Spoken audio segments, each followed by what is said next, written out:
Hello and welcome to our game here with myself, Shane Stapleton, Michael Verney, as ever, brought to you by Microsports. You can get 10% off all online products of Microsport using the promo code OurGame. Michael Verney, we have a big show coming today. We have your John Fentons of Cork, a legend from Midleton. We've got Neil McManus, the Antrim star for, is it 14 seasons we're looking at this stage? We've got Naoise Waldron doing Pick the Lock, Jason Byrne of the Irish Sun helping us doing club power rankings. We have it all going on today. We do it all. I absolutely love Graham Mulcahy's moustache in the image that you have for today's show. Just it kind of, some people I think can kind of pull them off. Graham kind of looks like a vaudevillain or something like that from back in the day or something. I don't know. It just look. Some people can pull it off. I'm not sure if he can, but the only thing is, I'm sure he raised more money for Movember on the back of it. The fact that it's so outlandish, and looking forward to see how they go at the weekend. Sure, again, yet another mad busy weekend of action. Yeah, absolutely. I think your mic might be rubbing slightly off your collar just there. But there's so much to talk about. We've seen that the All-Stars were announced just this morning. A record 12 for Limerick. Now, we did our power rankings a couple of months back, and we had a little bit more variety. We had Jamie Byrne in there. We had James Hardy in there. And we'd taken out a couple of the Limerick lads. So we still had 10 of them in there. But 12 All-Stars. Now, we'll bring this up with John Fenton because Cork, which is, it's a big one. Now, get your comments in on this. They got to an All-Ireland final and won no All-Stars. So it's a bit of a snub, isn't it? Yeah, that's never happened in the history of the All-Stars. Obviously 50 years this year. That means 100 All-Star teams have been picked, and there has never been a team picked before where there wasn't at least one representative of the beaten All-Ireland finalists. Even when Kilkenny beat Offaly well in the 2000 final, and it wasn't a particularly good year for Offaly outside of beating Cork that year, Johnny Dooley still got an All-Star at midfield, having performed brilliantly. So there's definitely going to be a lot of noses out of joint down in Cork about it. It looks, and I know we have said it on the show regularly, that their path to the All-Ireland was not particularly impressive, in my view, that they didn't maybe beat anyone along the way. Did somebody deserve to be in the All-Star team? I would definitely have thought so. At least one. I know Tim O'Mahony was in a very good position. Sean O'Donoghue was in a very good position going into the final and maybe played their way out of a team. You definitely wouldn't say Patrick Horgan played his way out of the team in the final. You'd say Seamus Harnedy potentially played his way onto the team. And Jack O'Connor is one of the big losers, I have to say. I think anyway. Even though as we said, we didn't have him in our team because we were probably going with, had to be corner forward, and we ended up putting, I think we put Tony Kelly in there. But, based on his performances and how electrifying he was this year, you'd have to say he's probably a bit unlucky as well. Yeah, and I'm looking through the top scorers in the championship, and it's not all about scores, but, sometimes it feels like it is. Patrick Horgan, top scorer at 54 points, no All-Star. Tony Kelly was next. Obviously, he did get one. Stephen Bennett, no All-Star. TJ Reid, no All-Star. Donald Burke, the same. Lee Chin, Jason Ford, Aaron Galland. I mean, it's interesting. Like, you and I rate him as a really, really good forward. And he's top scorer by a mile by a decent distance anyway for Limerick. And it felt like he was never really in the discussion. So of the top 10 players, the ones to win All-Stars, it's Tony Kelly. That's the only one of the top 10 scorers, which is interesting in itself. Yeah, I actually don't mind that too much, because I think the easy option is usually to go for the lad who's put up a big score. But I would say Horgan could probably feel a bit hard done by out of the ones on that list as well. Of the other ones you mentioned, as I said, we both rate Galland very highly, but I don't think this was his best year. Funnily enough, Limerick got 12, smashed every record. The previous record was 9. I think 3 Kilkenny teams down through the years, including that 08 team, had 9 All-Stars. Like, if you look at it like that, like, I think Waterford still had a couple of All-Stars in 08, despite being absolutely obliterated in the final. Cork they were beaten by 16 points, but they managed to pick up no All-Star. The other thing I'd say to you as well is Limerick, the previous record was 9. A couple of teams had done it. Limerick obliterated that with 12. And I still can't believe they've won 12 All-Stars and Nicky Quaid hasn't won an All-Star. Yeah. For them to win 12 and for him not to be one of them, I find that it bamboozles me a small bit. I won't lie. Especially, I've put it on record many times. I think Owen Murphy has the potential and could well go down as like one of the greatest, if not the greatest goalkeeper of all time. But in my opinion, anyway, I definitely think Nicky Quaid was more influential overall particularly with his puck-outs and his distribution, and how so many of their scores come from where he's putting his puck-outs and how they're able to retain possession from them. Look, as a Leinster man, what does it say to you about Leinster that Owen Murphy is the only All-Star picked from the province this year, and you're saying that Nicky Quaid should have it, so it should be a Munster one?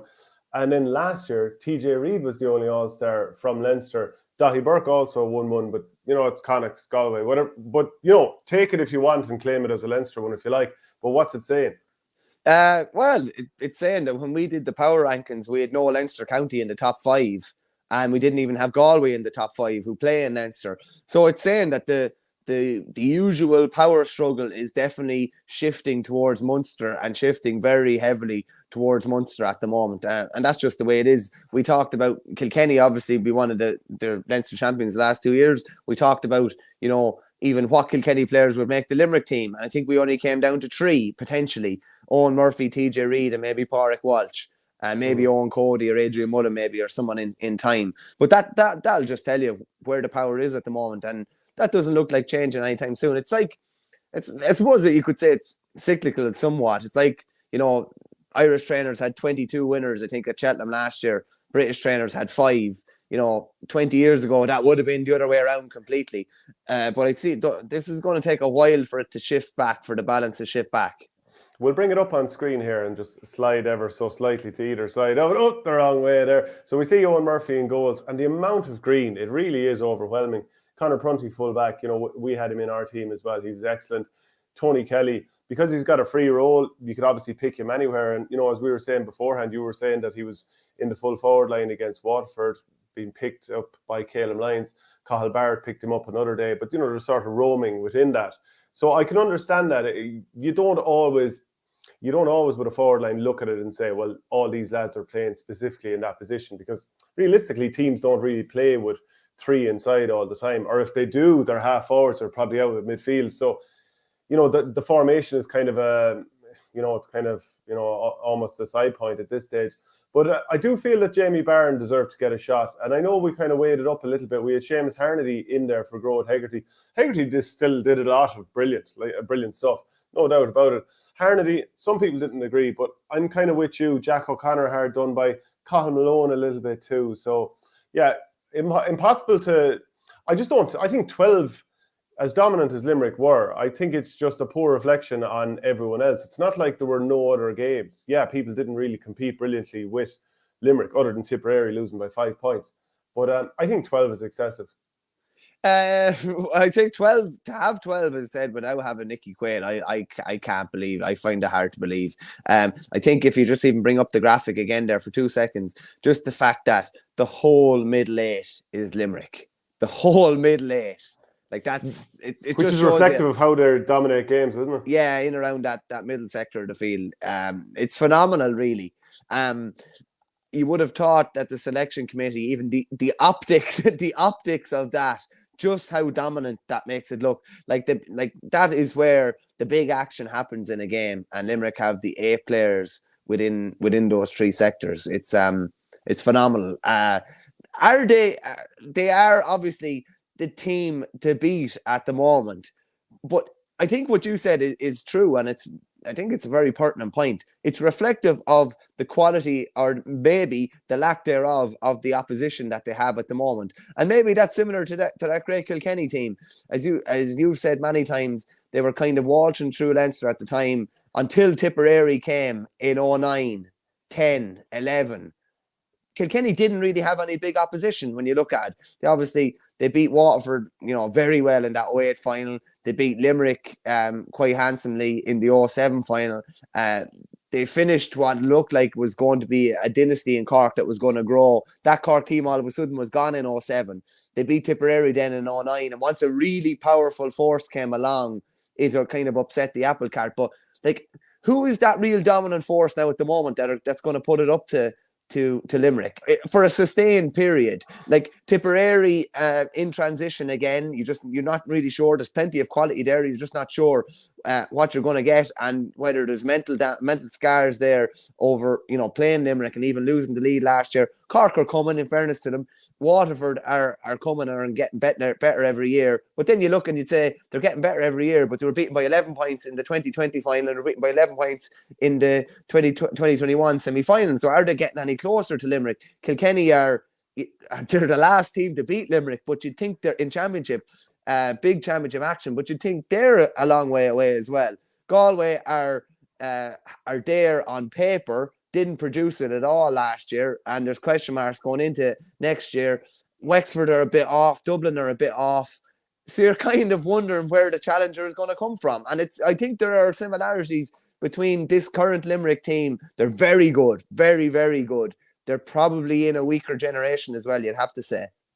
Yeah, like there is a concern about them dominating to the point of it almost becoming a cakewalk. That'd be my concern. And like you're saying, like Tipperary, new manager, need to transition through some players. So that's not guaranteed to happen overnight. The thing we'd say about Cork is, do they have enough steel? I mean, tactically, I think they kind of shot themselves a bit in the foot in the final by leaving so much space in front of their full back line. Did you see that video, Shane, going around actually kind of following? It was the behind the goals for Hegarty's first goal. And it just shows, like, Hegarty was literally standing in about 45 metres of space for that whole move. It's actually crazy to see it. Somebody had it up. I can't remember. Cork were so tactically naive. It was hard to believe. But, yeah. And I mean, the thing about Cork we would have always been saying is, do they have the steel? Do they have the steel? And now Colm Spillane has retired. Owen Cadigan has retired. Spillane, obviously only 28, injuries have ruined his last couple of years, so like that's really tough on him. So where are they going to find the steel from next year is the thing. A few comments in here. Barry John Maher says 15 All-Stars for Limerick, no issue with that. Well, they got 12, but the inclusion of some lucky others is another slap in the face to the Cork GA community. It's not the first time a level of disrespect has been shown. Let us know if you agree with that.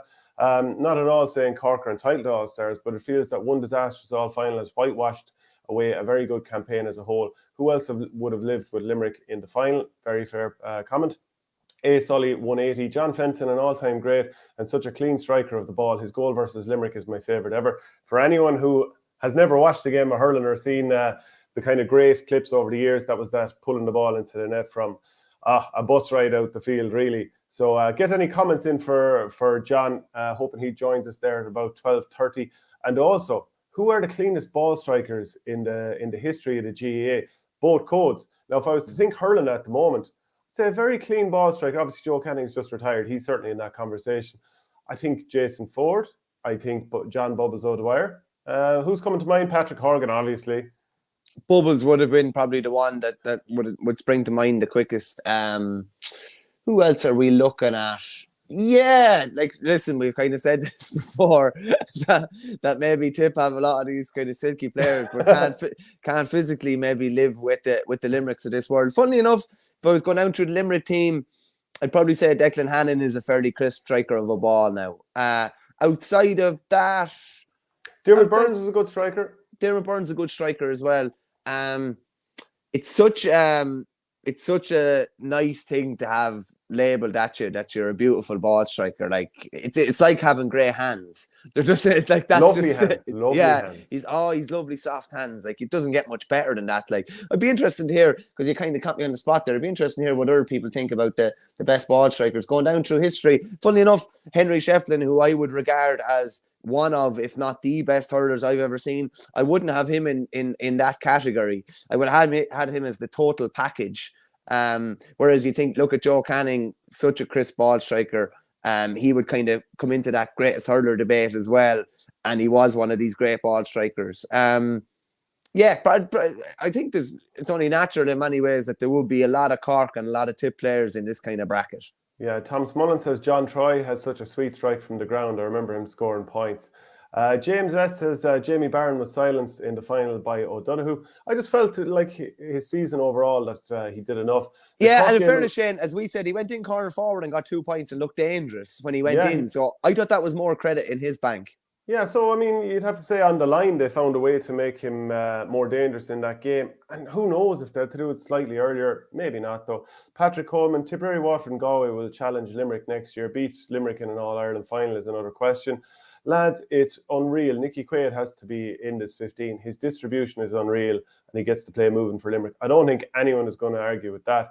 The fact that he does that, but whether he wins the All-Star, to be fair, Owen Murphy had a great season, and it was just said by Paul Young in one of the comments there on Facebook. Ronan Maher's a serious striker of the ball.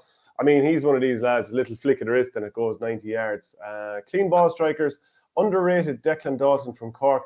Very true. He absolutely smashes the ball, so he's brilliant. Haven't seen enough of him at senior county level, but beautiful ball striker. Yeah. James Daly, I'm over the moon at us winning 12 All-Stars. It's ridiculous. We're so lucky to have a special team. Lads, do you feel Nicky Quaid, Owen Cody, Ozzy and Tim O'Mahony can feel unlucky at missing out?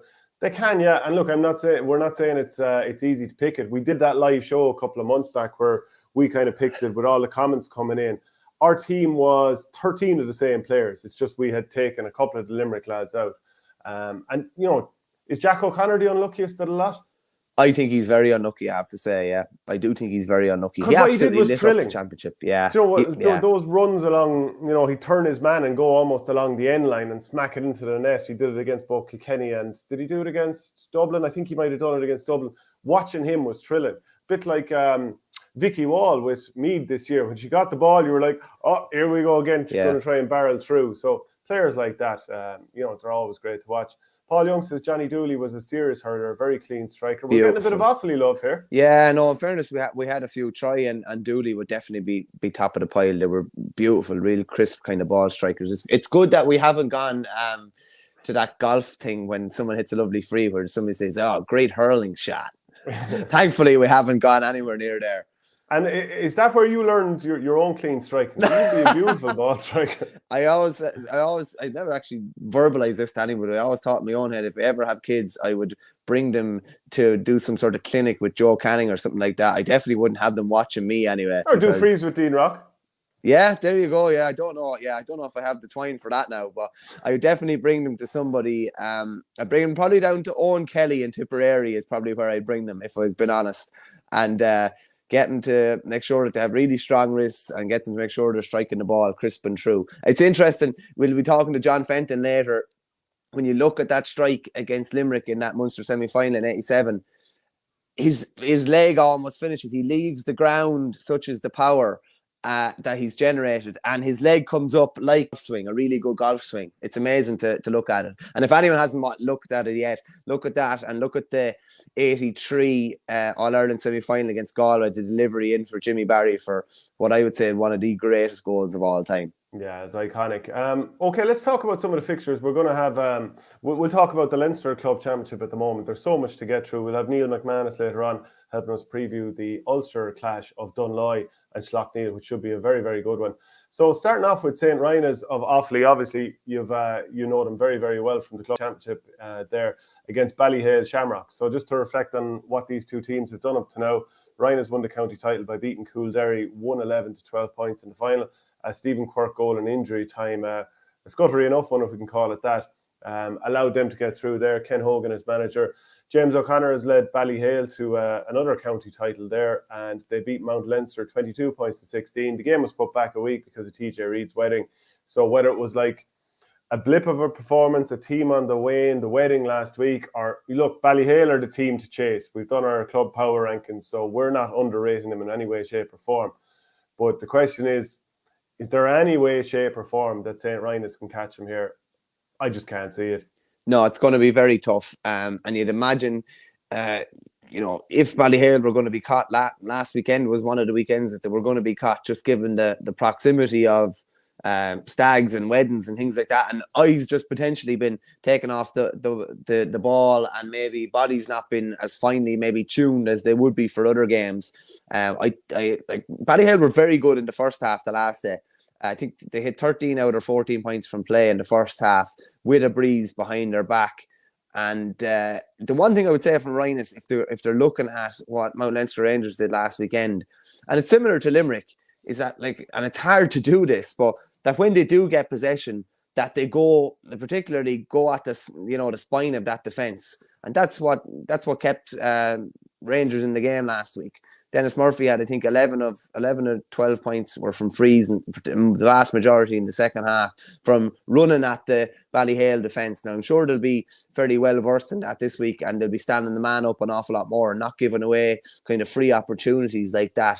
But it's going to be very difficult for Rynagh. As I said in a few other shows, when they got out of Offaly in 16, they were well beaten by Clough-Ballacolla. When they got out of Offaly in 2019, they were well beaten by Rathdowney Earl. So, they're coming up against the best in the country. With due respect to Rynagh, when we did our power rankings, like they probably weren't even in the top 15, let alone top 10. So it would take a massive departure to say that they're really going to put it up to Ballyhale. And the Ballyhale thing is funny as well. You're just not 100% sure. Okay, was that a blip last weekend, or is that a sign of things to come? Are they on the wane? I don't think so. I think there was just probably a bit of dirty petrol, as we often say. It should be out of the system now. And yeah, I'd be expecting Ballyhale to win, and it could be tight but at stages, but I'd be expecting them to win handsomely enough in the end. Yeah, I mean, we've gone through it a million times, but actually, just to mention Darren Mullen, probably unlikely that he'll play in this game. But look at the spine of that team: Joey Holden, Evan Shefflin, Richie Reid. I mean, Dara Corcoran, and obviously he's been a county panellist that we've seen playing this year. Ronan Corcoran's been very good, man of the match in the county final. Brian Cody with 4 the last day. We don't need to talk about TJ Reid, Colin Fennelly, Adrian Mullen. It really is ridiculous. And then you've got Owen Reid, probably one of the most, I'd say, decorated players in the history of hurling, then coming off the bench too. So they have subs that would get on an awful lot of teams around the country. Yeah, and just on that as well, Colin Fennelly started wing forward last day and played wing forward nearly the whole game. So it's going to be interesting to see. He could easily be lobbed in the edge of the square the next day. I think they probably are looking at horses for courses. Probably thought that Adrian Mullen would do well inside the last day, which he did, and which Owen Cody did in the second half as well. They're just if you look at it, Rynagh hit 111 on a lovely day against Coolderry to win the county final. Up until about the 63rd or 4th minute, they only had 11 points on the board. That's just they're going to need to hit 18 to 19 points to be in this with Ballyhale, realistically. I just find it hard to see that happening. Yeah. Do you just think that Ballyhale have too many scores from play and too mmany threats to shut down? And then do Rynagh's kind of drop somebody back, or do they just try and flood the middle, have one man up front, inside the 40? I mean, it's just very, very hard to make a case, because even if they do, and it's Joey Holden and maybe a sweeper, Richie Reid sitting in front of him, how do Rynagh's possibly get the scores? Get your comments in and let us know if you think it can be done, but it's just very hard to make a case for it. Yeah, Rynagh's can play with a sweeper and have used it very well in the recent past. When they made the breakthrough in 2016, they were, how many years were they? They were 23 years without a county title. Franny Ford had them playing a sweeper system and playing very, very effectively. I don't think Ken Hogan has really utilised that system. He's played a more direct system, but might need to put it in operation for a half on Sunday, particularly if there's a breeze blowing down into the town end in Tullamore like there normally is, or blowing out down even into the far end like there normally is. So it might be something that you might see. I wouldn't expect it for the hour, but they might, as I said, with Mount Leinster probably should have done that for the first half the last day when the breeze was as strong as it was. So I'm sure Ken was at that game and will have learned a bit from it. But everything's going to have to go right for Rynagh realistically to pull off what will be a massive upset. Yeah, okay. Well, hopefully it is a decent game. Anyway, Clough-Ballacolla against Kilmacud Crokes. That's going to be in Portlaoise, which is a lovely little venue. Clough beat Rapparees 117-12. They went a nice bit behind early on, 8 points to 4, but won the rest of the game 113 to 4 points. Crokes they won that thrilling Dublin county final against Nafina after extra time, completely took over late on after being in a seriously deep hole with 10 minutes to go, I think 9 points behind. They battered Raharney the last day out, 5-19 to 15 points. It's a nice little staggered approach now, every 2 weeks, building up to these away games. I think that's going to be very exciting for the Crokes players here. Now, when we played Burrs Kilcotton in the 2016 Leinster Club Championship, I think one of the things that Burrs Kilcotton did that day was think that, Conor O'Callaghan didn't need special attention. And they had I think it was Brian Stapleton might have marked him. And, when you're an older player and you're trying to take on a phenom, it's very, very difficult. The phenom, yeah, well, the look, Undertaker. And I mean, like, I'm going to put Ronan Hayes, considering the scoring threat he has, and the fact that, you know, we've talked about him so much, and the Seamus Callanan vibes to him or whatever, very early in his career, but, you know, you get the idea of what we're saying, that there's a cut of him about him. I think one thing, Darren Maher, if he plays full back here, he's going to need to be protected, because if it's one-on-one, Ronan Hayes will turn and go at you. Like, Hayes scored a hat-trick against us in the group stages in the club this year. He's going to do damage if good ball goes in and you leave him in space one-on-one. Yeah, he's going to have to get preferential treatment. Like, you just have to put things in place to stop a player like that. It's going to be... I just, even when you're talking there, there's a bit of a Laois versus Dublin 2019 vibe to this in many ways. The Dublin side coming in, Crokes, are monster favourites. They're coming in against the Clough side, in fairness, who have gotten their first win in Leinster now. Bit of a monkey off their back. Not that they'll see this as bonus territory or anything like that. I'm sure they're going to come into the game and thinking that they're going to win it. But they're probably, like, if they do, like many other teams, and they look at the odds and are looking for motivation, they'll have plenty of it there. I think Crokes are something like 2-7 to win the game. They're heavy favourites to win. Clough obviously have Picky Marr. They have Willie Dunphy as well, who can really, really hurt you on the scoreboard. I have to say, though, I think Crokes are going to come of age this year. And I really liked the manner of which they won the county final in. I think it was perfect for them.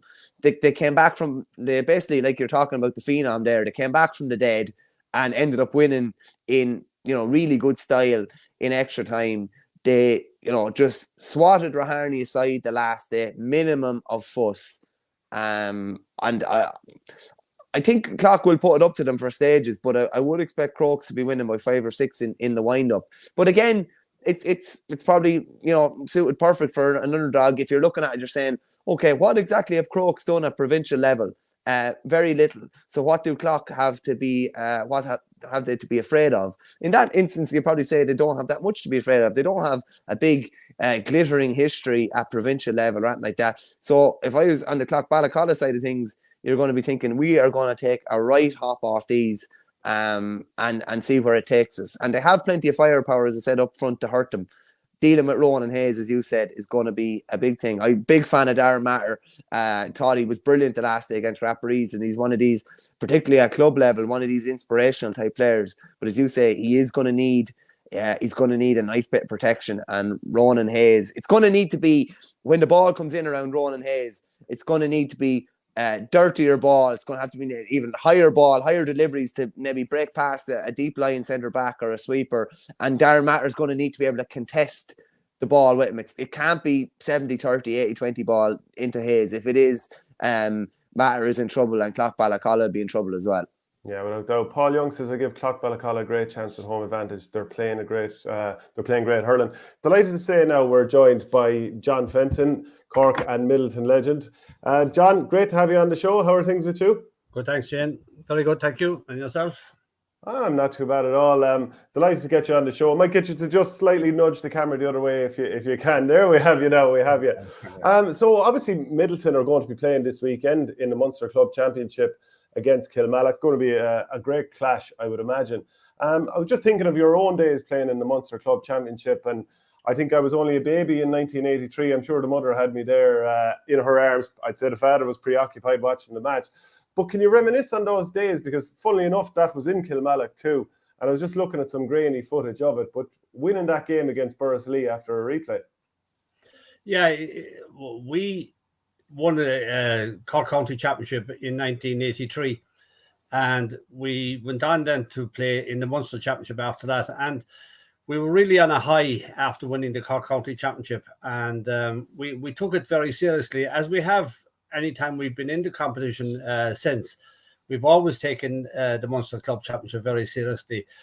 1983, I think our first game after that was down in Mount Sion, and it was really a kind of a journey into the unknown, because we hadn't seen, while we had played teams in challenge games outside of our county, and there was nothing like a competitive fixture to really test to see how good we were. So, like, we won that, and then we qualified to play Borrisley in the club final in 83. both games were played in Kilmallock. I think the attendance in both games was around 7,000, 6,000 or 7,000 for both games, and there were two crackers of matches. We were the first day, both days really. I suppose we were hanging on by our fingertips because the Borrisoleigh team at the time were a star-studded team, well versed in inter-county level, whereas at the time we probably had only maybe Kevin Hennessy, Dennis Mulcahy, and myself maybe that had played at a fairly regular level at inter-county level at the time. But like the first day, I think we could thank Kevin Hennessy and our goalkeeper Jab Power. I think Kevin scored 3-3 the first day, and Jab Power pulled off some wonder saves.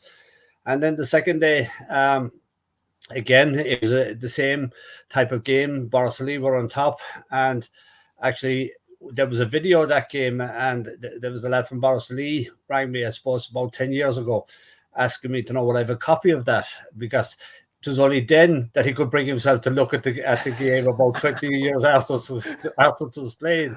So, yeah, like with 5 minutes to go, less, I suppose, about 3 minutes to go, we were 2 points down, and we got a free, and Borrisoleigh cornerback held on to the ball too long. He wanted to take it home with him. Actually, he wouldn't give it to us at all.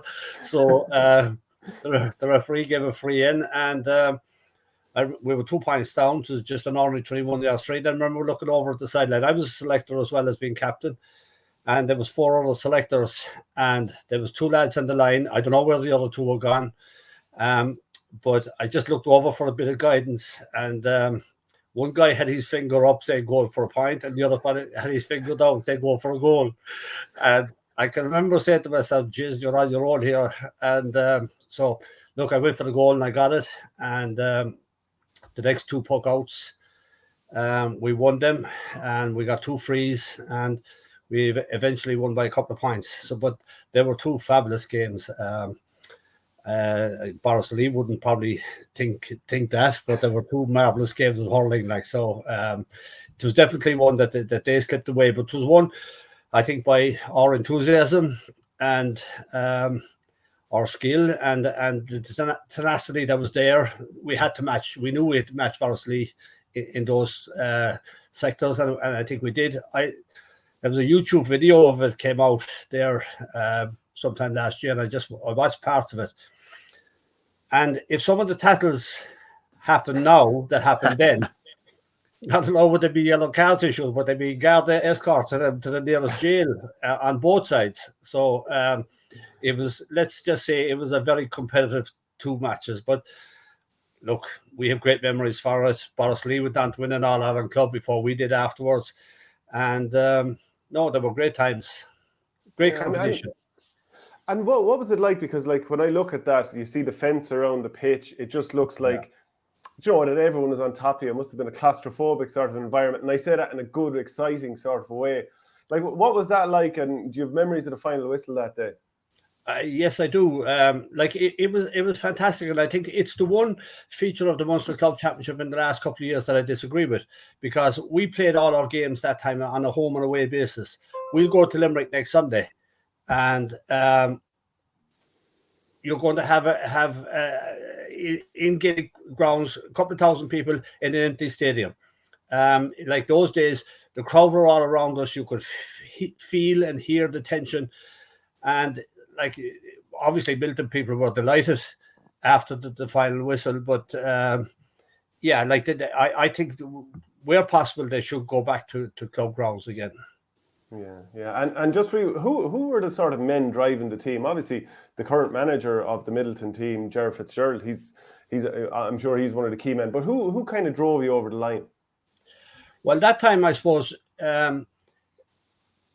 Like we've had great selectors and people that were involved in time, but I think a lot of it, as is happening with the current team, I think a lot of it is player led, and we knew in the last couple of years that the ability was there. We played in the county final 3 years ago, and we were well beaten by McKilly, who had a star-studded team. They're a divisional team in our own division, and so like we knew at the time, like that we had the ability to go on, and we wanted to test ourselves, and we did. And like what was there at the time, there was a tremendous self-discipline, there was a tremendous drive to emulate. Now, I know we were beaten in the semi-final of the All-Ireland Club afterwards, but like that was a stepping stone. Then we won counties then in 86 and 87.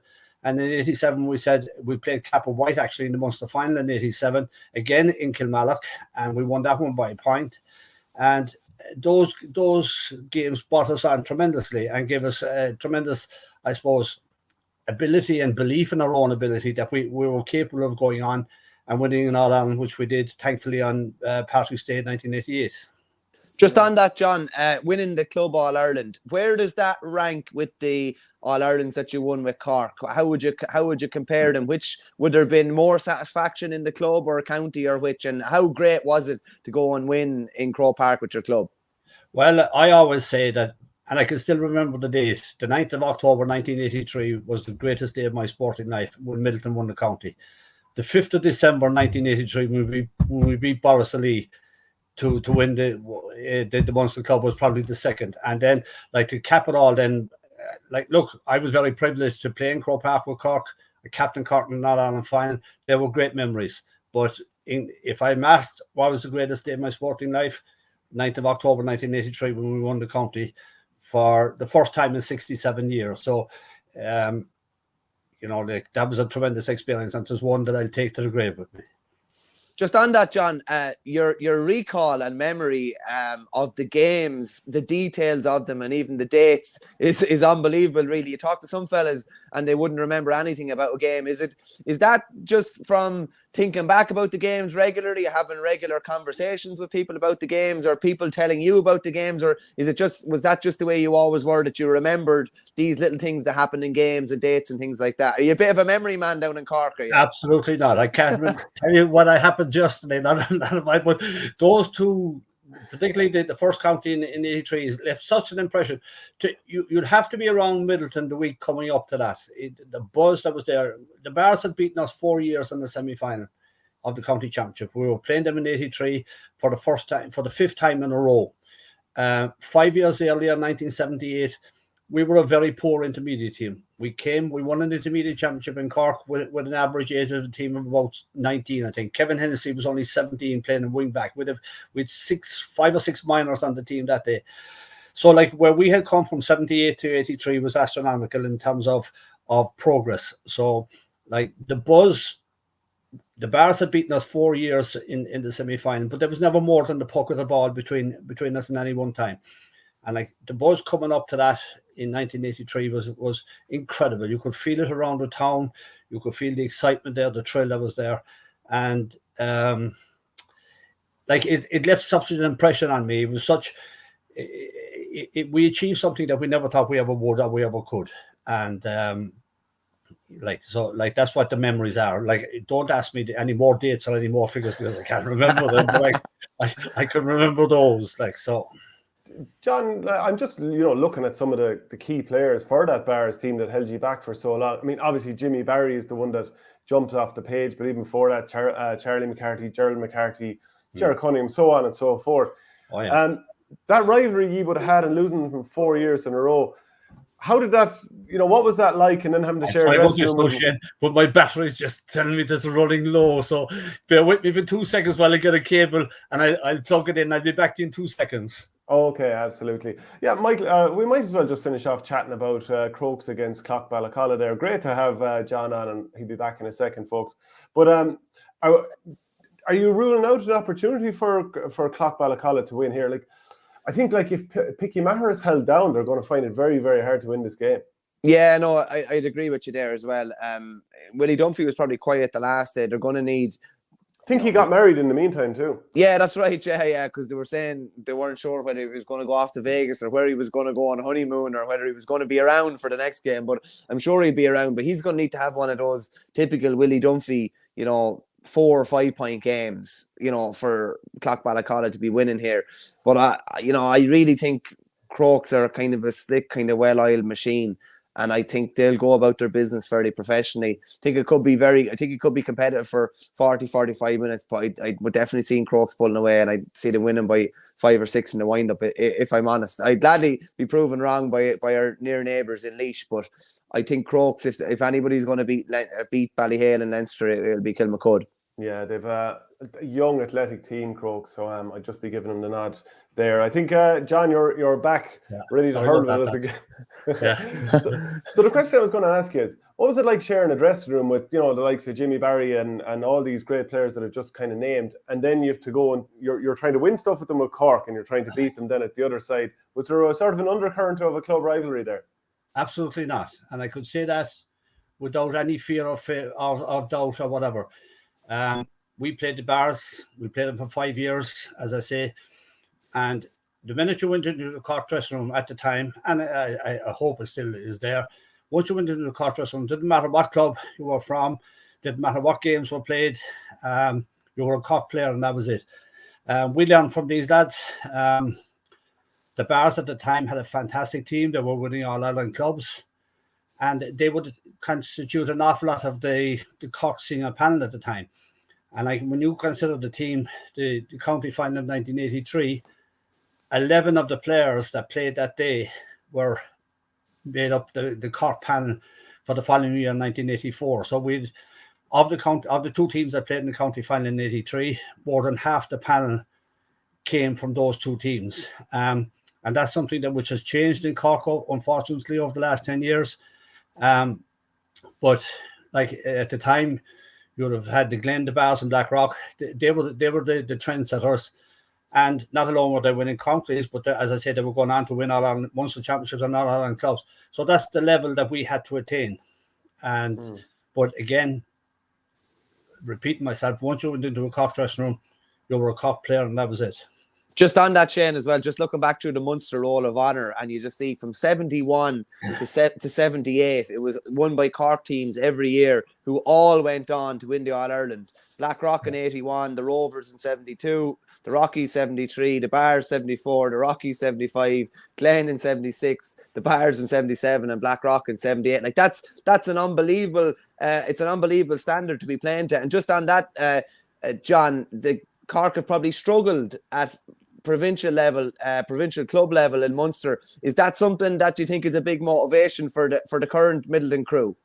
Without a doubt, and it's one of the factors why I think we haven't been as successful at intercounty level as what we were in that period in the 70s, the 80s, because we had an undercurrent of players and teams that were used to playing at that level, that were used to playing all year round, that were used to playing top class opposition.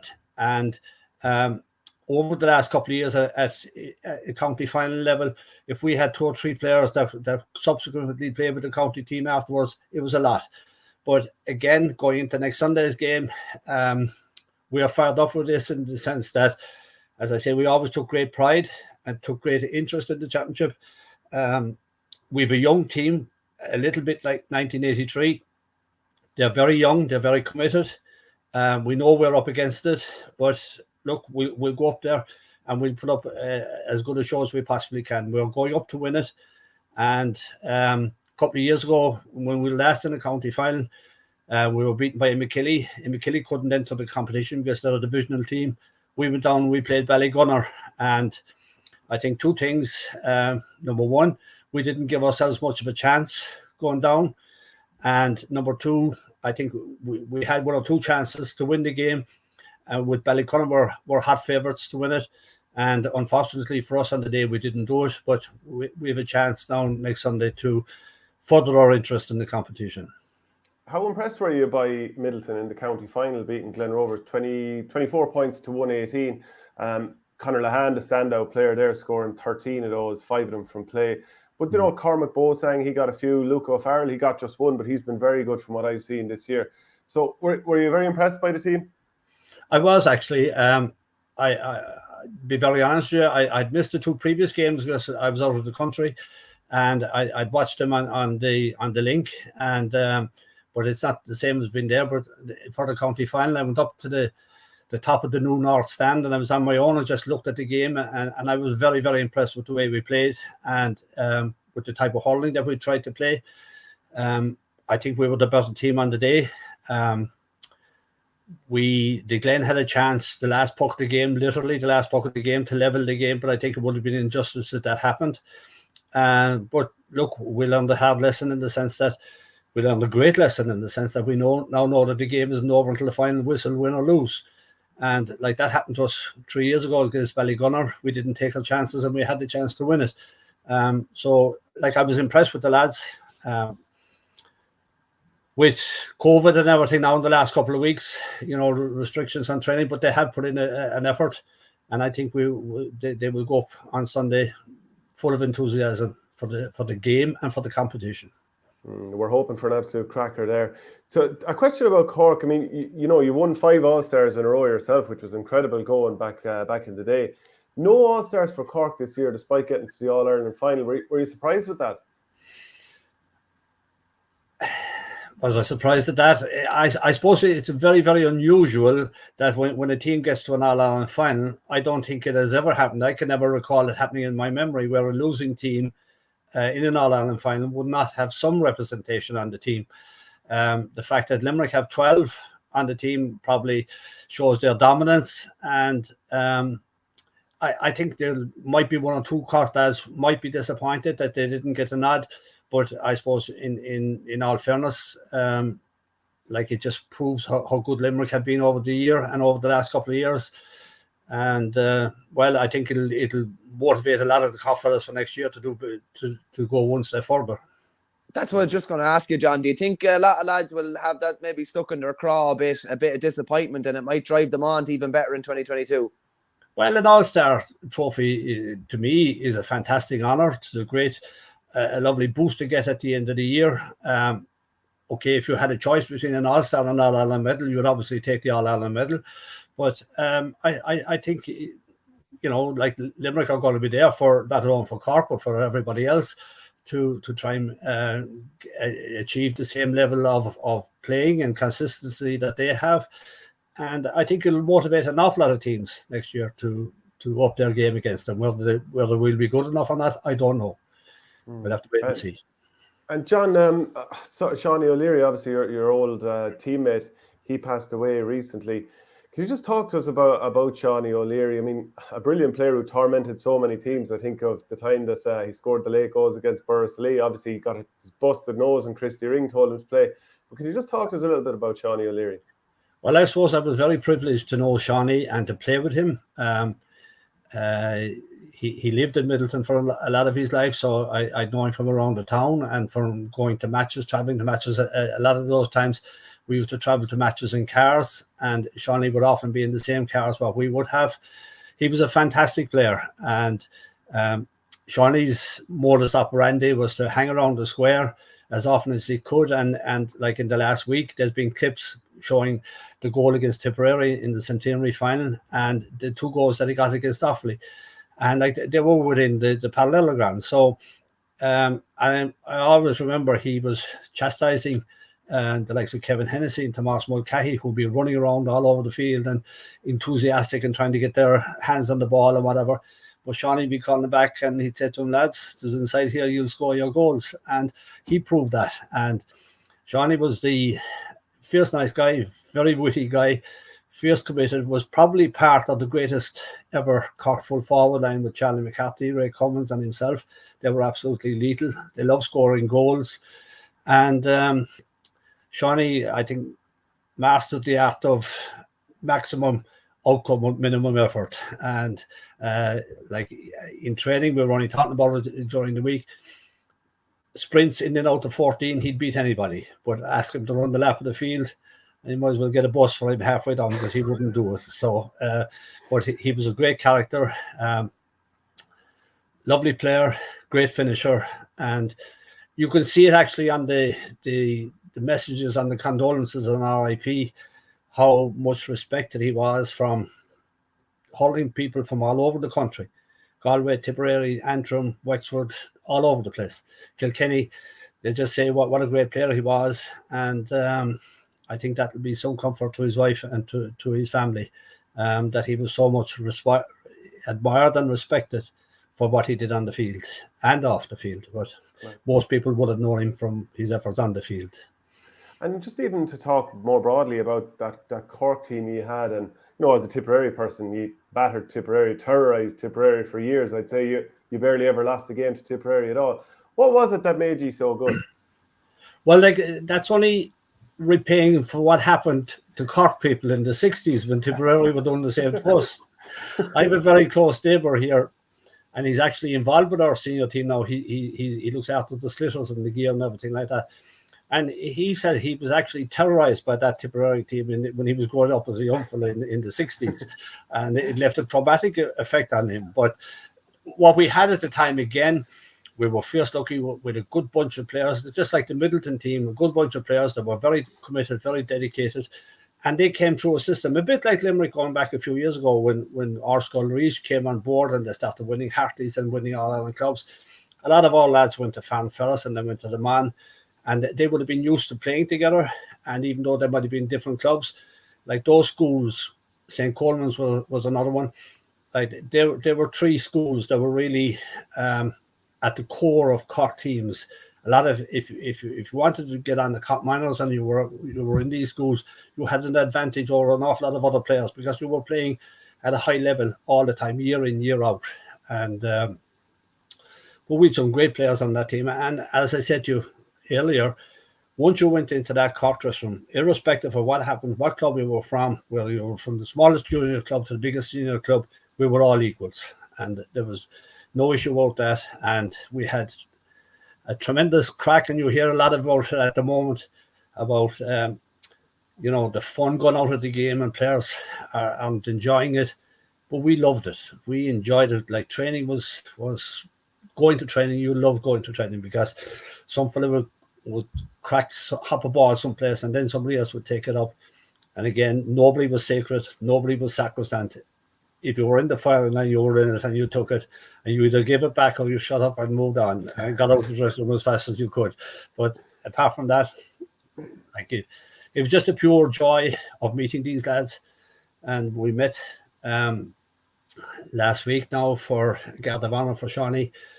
And there was no, it was just as if we had come in from a training session. Everybody just met, talked as if we were there all our lives, which we had been.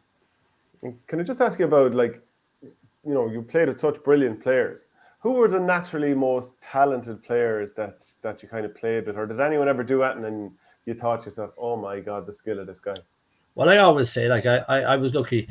I had two players, I suppose, Gerald McCarthy, when I was growing up. Gerald and Tom Cashman were the two most gifted, wristy players that I have ever seen. Now, the likes of Joe Canning and DJ Carey afterwards would emulate them in terms of what they could do. But when you see lads doing things in training that would never happen in a game, or might never happen in a game, but you'd see the wrist work and the craft that they had. I think they were the two standout players in terms of wrist work and craft and pure hurling skill that I came across in my Cork team down through the years. It's funny, Shane. I'd say if you ask them who done things that they thought they'd never see, they'd probably mention John, and they'd probably mention that goal, John, against Limerick in '87, which I'm sure is said to you over and over again. It was such a remarkable piece of skill. Can you just talk me through it? I remember, I think it was Tomas Mulcahy was out further than he'd normally be out the pitch and kind of lay the ball on for you. Can you just talk me through it, or what are your memories of it? Well, I suppose, number one, I've probably met everybody that was at that game by now, because I don't know how many people said that they were at the game. And like our modus operandi of hurling at the time was, when we go training, we had a coach, Canon Bertie Try, was there in the Trina Roar years, and then he was succeeded by the likes of Justin McCarthy, Johnny Clifford, Canon Michael O'Brien, and they were all cut off the same cloth in terms of the way the hurling should be played. And our first thing was, when we go hurling training in Cork, there could be a dozen or 15 balls thrown out on the ground. And we were told that none of those balls were to stop for the next 20 minutes. And that's what we spent our first 20 minutes doing in most training sessions, just hitting the ball on the ground. And left and right, you hit the ball whichever way it is coming, you kept it going. So, like, Ray Cummins and Charlie, and when they were playing, and Shawnee, when they were playing the full forward line, the ball that they wanted was a hard, fast, low ball. You don't, not like today's corner forwards where you have to put it on the plate for them. These guys were prepared to forage and run and fight for the ball. And like all they wanted was, Ray Cummins was one of the tallest players ever. But if you hit a high ball into Ray, he'd give out like hell to you. What he wanted was a ball into his chest where he could go out and catch it head height or chest height in front of the player that was marking him. So, like that shot in 1987, I can recall it in the sense that I remember Limerick had gone up, got a point, and I remember saying to myself, we must get up and get a score before halftime to match that. And Cullion took the puck out, and there was a melee of players. As I said, Tomas was there. He didn't know what he was doing out there because he was so far from his comfort zone. No, he doesn't know what he was doing out there. So he couldn't control the ball where it was. He kind of pushed it out of the melee. I was coming up, pushed it past the group of players. And in my mind's eye, I could see a red jersey in front of the goals. And I didn't know who it was. But in the peripheral vision, that was there. And that was the target, just hit it. And look, it just took off. And it ended up going into the back of the net. But like I met somebody afterwards, Damien Irwin, who played with Cork. And he said to me, John, you hit so many balls on the ground, you were bound to get one right. So, but like that was the way. Like I would have hit 100 of those balls at any one night in training. So like that one, as I say, ended up in the back of the net. So. I have to ask you, John, about I have to ask you whether it was a delivery or whether it was a shot in '83 against Galway. What were you thinking when you picked up that ball? I know Jimmy Barry flicked it in. It's so quick that nearly nobody saw it and it was barely caught on camera. What were you thinking when you had the ball in hand? Were you going for a score? Were you going for a point? Were you going for a goal? Were you delivering it? No, that was a delivery into Jimmy Barry because, again, as I said to you, it was what we were conditioned to do. The likes of Ray Cummins, Jimmy Barry inside, they wanted the ball in front of them. And when I got that ball in the centre of the field, my target was Jimmy Barry at the time. And it was in just above shoulder height. He didn't go to catch it. He had Conor Hayes on his back. Jimmy pulled on it, flicked it, and it ended up in the back of the net. Could you believe that, like, when you saw it happen, were you like, did he actually just manage to connect with that and score a goal? Well, I did because I knew the trajectory. I was following the flight of the ball, and I knew the trajectory of the ball had taken a lift. So I knew somebody had hit it or had connected with it. So I presume Conor Hayes wasn't going to put it into his own goal. So I gave Jimmy Barry the benefit of the doubt at the time. And do you see Cork getting back to the top of the tree? I mean, we know how dominant Limerick are, so they're going to be challenging. A huge impediment for anybody. But do you see Cork getting back to the top anytime soon? Well, a couple of years ago, we played Limerick and we were 6 points up with a few minutes to go. And like we had the chance to win that. We were in the All-Ireland final last year. We were competing well in Munster, Limerick aside.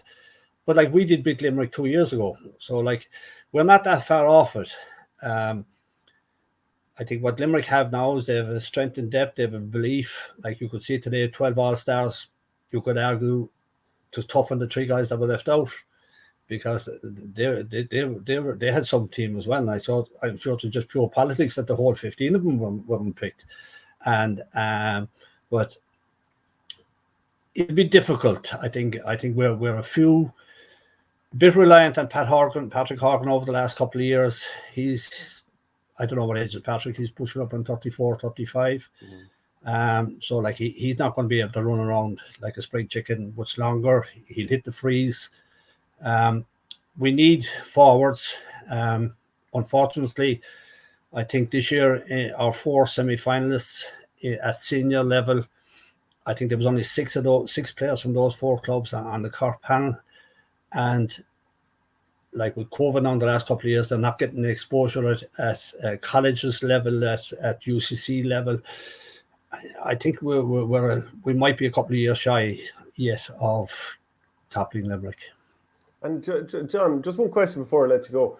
What is it about the game of hurling that made you fall in love with it? Well, I suppose I was lucky in the sense my father was very much involved in the game. He was with a local club here, Carricktool, and they had a great team in the 50s, the likes of Willie John Daly, Matty Foohey, Sean Toomey, all these guys. And they very nearly came to rattle. They rattled the Glen a few times, but they never got over the line in terms of winning the county outright. And I suppose, look, my uncles played on my mother's side. And when you were growing up in a place like Cork, I think Ben O'Connor was quoted there in the paper after our county final when he was asked to come down. He did a bit of research before he actually came to Midleton. And the one comment he made, he says, they're hurling mad down there. And that's what we are. And like at the time, I suppose I was lucky when I was growing up. Cork had a fallow period with that Tipperary team being so strong in the 50s. Like one of my greatest memories is actually the cup coming to our school in 1966 with Paddy Fitzgerald, who's father of Gerald Fitzgerald, who's our current manager, and who played against Borrisolee in '83. And like that enkindled in me some kind of, I suppose, love for the game, grow for the game, whatever it is. And yeah, look, I've had a hurley in my hand since I can remember, and yeah, they were great days, and I'd love to be back there again and starting all over. Did you? Sorry, one further question. Did you see Christy Ring play when you were a child, or had he wound up a little bit at that stage? Yeah, I saw Christy a few times, maybe 3 or 4 times I can recall seeing him, but realistically. Look, Christy was in his 40s, well into his 40s at that age. So, no, I did. The aura of Christy Ring was and still is there. And like he came from Clyne, he played hurling with Midleton. He won a county minor hurling medal with Midleton. And before he went on to Glen Rovers. So, yeah, like the opening of our field in 1962, I was 7. He played against the Limerick team that day. And I remember seeing him. I think I was actually at his last game for the Glen, and but yeah, like I remember seeing Christy play. Yeah, there's plenty of positive comments in for you here, John. Just before we let you go, Billy Hedigan says John Fenton was a super hurler for Cork. His style and technique always stood out from the rest. His great goal against Limerick is only a snippet of what he could do with a ball. Joe Butler says John Fenton, a pure genius and a delight to watch. That was some goal, but he had an abundance of skill in all areas of the game. And EH says great interview. So plenty of good comments coming in for you there, John. And we're absolutely delighted you could join us on the show. I hope the Kilmallock fellas now will take note of that and go easy on us next Sunday. Absolutely. Well, look, John, absolutely brilliant to have you on. Really, really appreciate it. And best of luck with everything. Okay, lads. Thank you. Thanks, John. Okay, so that was John Fenton there. Absolutely brilliant to have him on there. And people obviously received that very, very well, but the positive comments coming in there. So like that goal will be played until the end of time, won't it? And the Jimmy Barry goal, like he will be synonymous with the game of hurling. If you wanted to show somebody what hurling is, you'd probably show them that goal in '87 and they'd be like, just be blown away by it. And just great to hear him chat there, and his vivid memories of the goal, vivid memories of games and dates and different things that happened in games. It's fascinating, always fascinating to listen to people there, and even just in talking about going to some of Christy Ring's games, and like even having that in your locker that you were at Christy Ring's last club game for the Glen. Like that's how big Christy Ring was as well. Like that you'd love to be able to say you were at that game, but no, just fascinating. Yeah, we're going to bring Neil McManus on in a minute. Of course, it would have helped if I had to send him the link to actually join us on the show. So hopefully Neil will be able to join us there in just a minute. I've just emailed it through to him there. Now, we had been talking about Kilmacud Crokes against Clough-Ballacolla. We're going to talk about Ballygunner against Loughmore. But is there anything? Yeah, I suppose we might as well actually just mention while we were talking about Kilmallock and Midleton, that Kilmallock will have Paddy O'Loughlin back fit. So he wasn't available for the Limerick Championship. So it's huge to have him on. I mean, his last game was an All-Ireland final for last December against Waterford, wasn't it? Yeah, he didn't play with Kilmallock at all this year. Not exactly sure what the scenario was around that, whether he was away or I think he's been injured in recent times, but I believe he's played a couple of challenge games in recent weeks and is ready to go. And I think Jake Mulcahy's Graham's brother is fit to play as well. So they have a full hand to pick from. They've obviously been off a good while now. I suppose if you look at two sides of it, Rapparees were off for a long time. didn't deliver really at all against Clough-Ballacolla, faded out in the second half. Ballygunner were off for a long time and were just irresistible really against Ballyer. So be interesting to see what side of that Kilmallock fall down. This is a real 50-50 game though. It's very, very hard to nail your colours to the mast with either of these.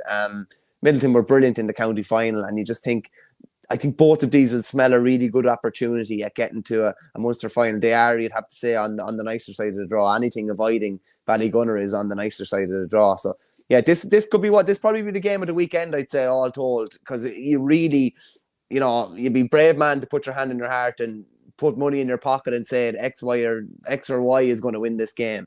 Yeah, because I would, obviously, I think like most people would be fancying Ballyhale to beat St. Ryan's. I'd have a fancy for Crokes to beat Clough-Ballacolla, but the two Munster ones are very, very difficult to call. We have Neil McManus on the line now. Neil, how's things with you? All good, gents. I'm delighted to have you on board here. Before we jump onto what's going to be a brilliant Ulster clash between Slaughtneil and Dunloy, would you have been following closely what's going on in the Munster Championship? I suppose we were just talking about Kilmallock against Midleton there. That could be a cracker. It will be. And the games in Munster are very, very hard to call.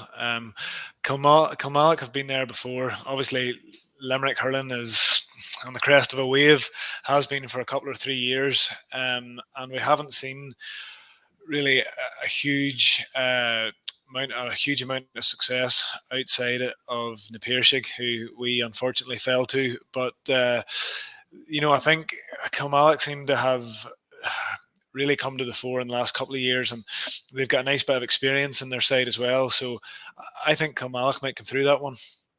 Yeah, and we will jump on to Dunloy against Slaughtneil here. What are your thoughts on both of these teams? Obviously, Dunloy unbelievably well, and they just completed a 3 in a row in Antrim. Yeah, Dunloy have been the form team in Antrim now for a couple of years, and I think this is their best opportunity so far. The last 2 meetings between Dunloy and Slaughtneil have been convincing winners in both, and Slaughtneil have been around for a while now. Slaughtneil, I think it was 2017 when they became the first ever Derry side to win the Ulster Hurling Championship. We had beat them in 2015 and 2016 actually with Cushendall. We beat them both those years. Then 2017 they won it for the first time, first ever Derry club, and they had lost a man who's of huge importance to their hurling club that year, and it was a nice way for the club to remember him. And then 2018 Cushendall, we won it again, and then. And there was a year that wasn't played. They won it again, 2019, but the year of COVID it wasn't played. And Slaughtneil they've been the most dominant team in Ulster over the last number of years. And I suppose this group of Dunloy players haven't won an Ulster Championship together just yet. Although they do have players on the panel still who would have won an Ulster Championship back maybe 12 years ago. I think that was the last time Dunloy won one. But Dunloy have improved hugely. And I think this is their best opportunity because Slaughtneil have played so little hurling. Between their semi-final defeat in the All-Ireland against Ballyhale, where they impressed everybody so much, they haven't really played much hurling. And it is, predominantly still a football club. That is where a lot of the energy is directed, and they won't have done much hurling while the football championship was going. They've been out of the football championship for a little while now, so they'll put in, they'll focus more on the hurling, and that will help them. But really, they get one decent game in the final, against Dungiven, and they haven't had much else to go on. Whereas Dunloy are playing in the Antrim Championship, which is really competitive, and there is 4 or 5 teams of a standard there to really help you prepare for the Ulster Club Championship. But and for those reasons, I think this is Dunloy's best chance yet. How difficult did you find it, Neil, just geographically? Like, it's hard for Slaughtneil to go and get really good challenge games as well. You can't just go half an hour. Like, we're in Offaly, we can go half an hour in 20 directions and get loads of different challenge games. How difficult is that geographically? It's tough, and especially with club teams. I think you understand playing inter-county hurling that that's number one. But they're lads who are, working in certain sectors of business that it just doesn't lend to being able to hop into the car at 2:00 on a Wednesday afternoon to be, in Abbottstown or somewhere for 5 to be playing a Dublin side or whoever, and that's about as close as you're going to get. So I think that those disadvantages are actually massive for Slaughtneil and for Dunloy as well. So it's just, I think that, Dunloy have had probably a couple of challenge games. They've also played through the Antrim Championship. They'll be much sharper than Slaughtneil, and it just remains to be seen on the day. What are the weather conditions like, and how can Dunloy respond to the physical challenge that Slaughtneil bring every day that they go to the pitch? That midfield that Dunloy have, Neil, is exceptional. Like Kilmallock, obviously you know him very well as an Antrim teammate, just a machine running forward with the ball. And then Paul Shields, who retired, I think 2017, he retired from Antrim, but he's been very, very impressive. So even that midfield area is someplace that Dunloy can get a bit of change. That's the intriguing one, because there's no doubt Slaughtneil have come out on the right side of that in the last two encounters that I've seen. But Paul Shields will revert into the sweeper position for Dunloy, as will Bradley for Slaughtneil. So it's interesting to see how that one will come out.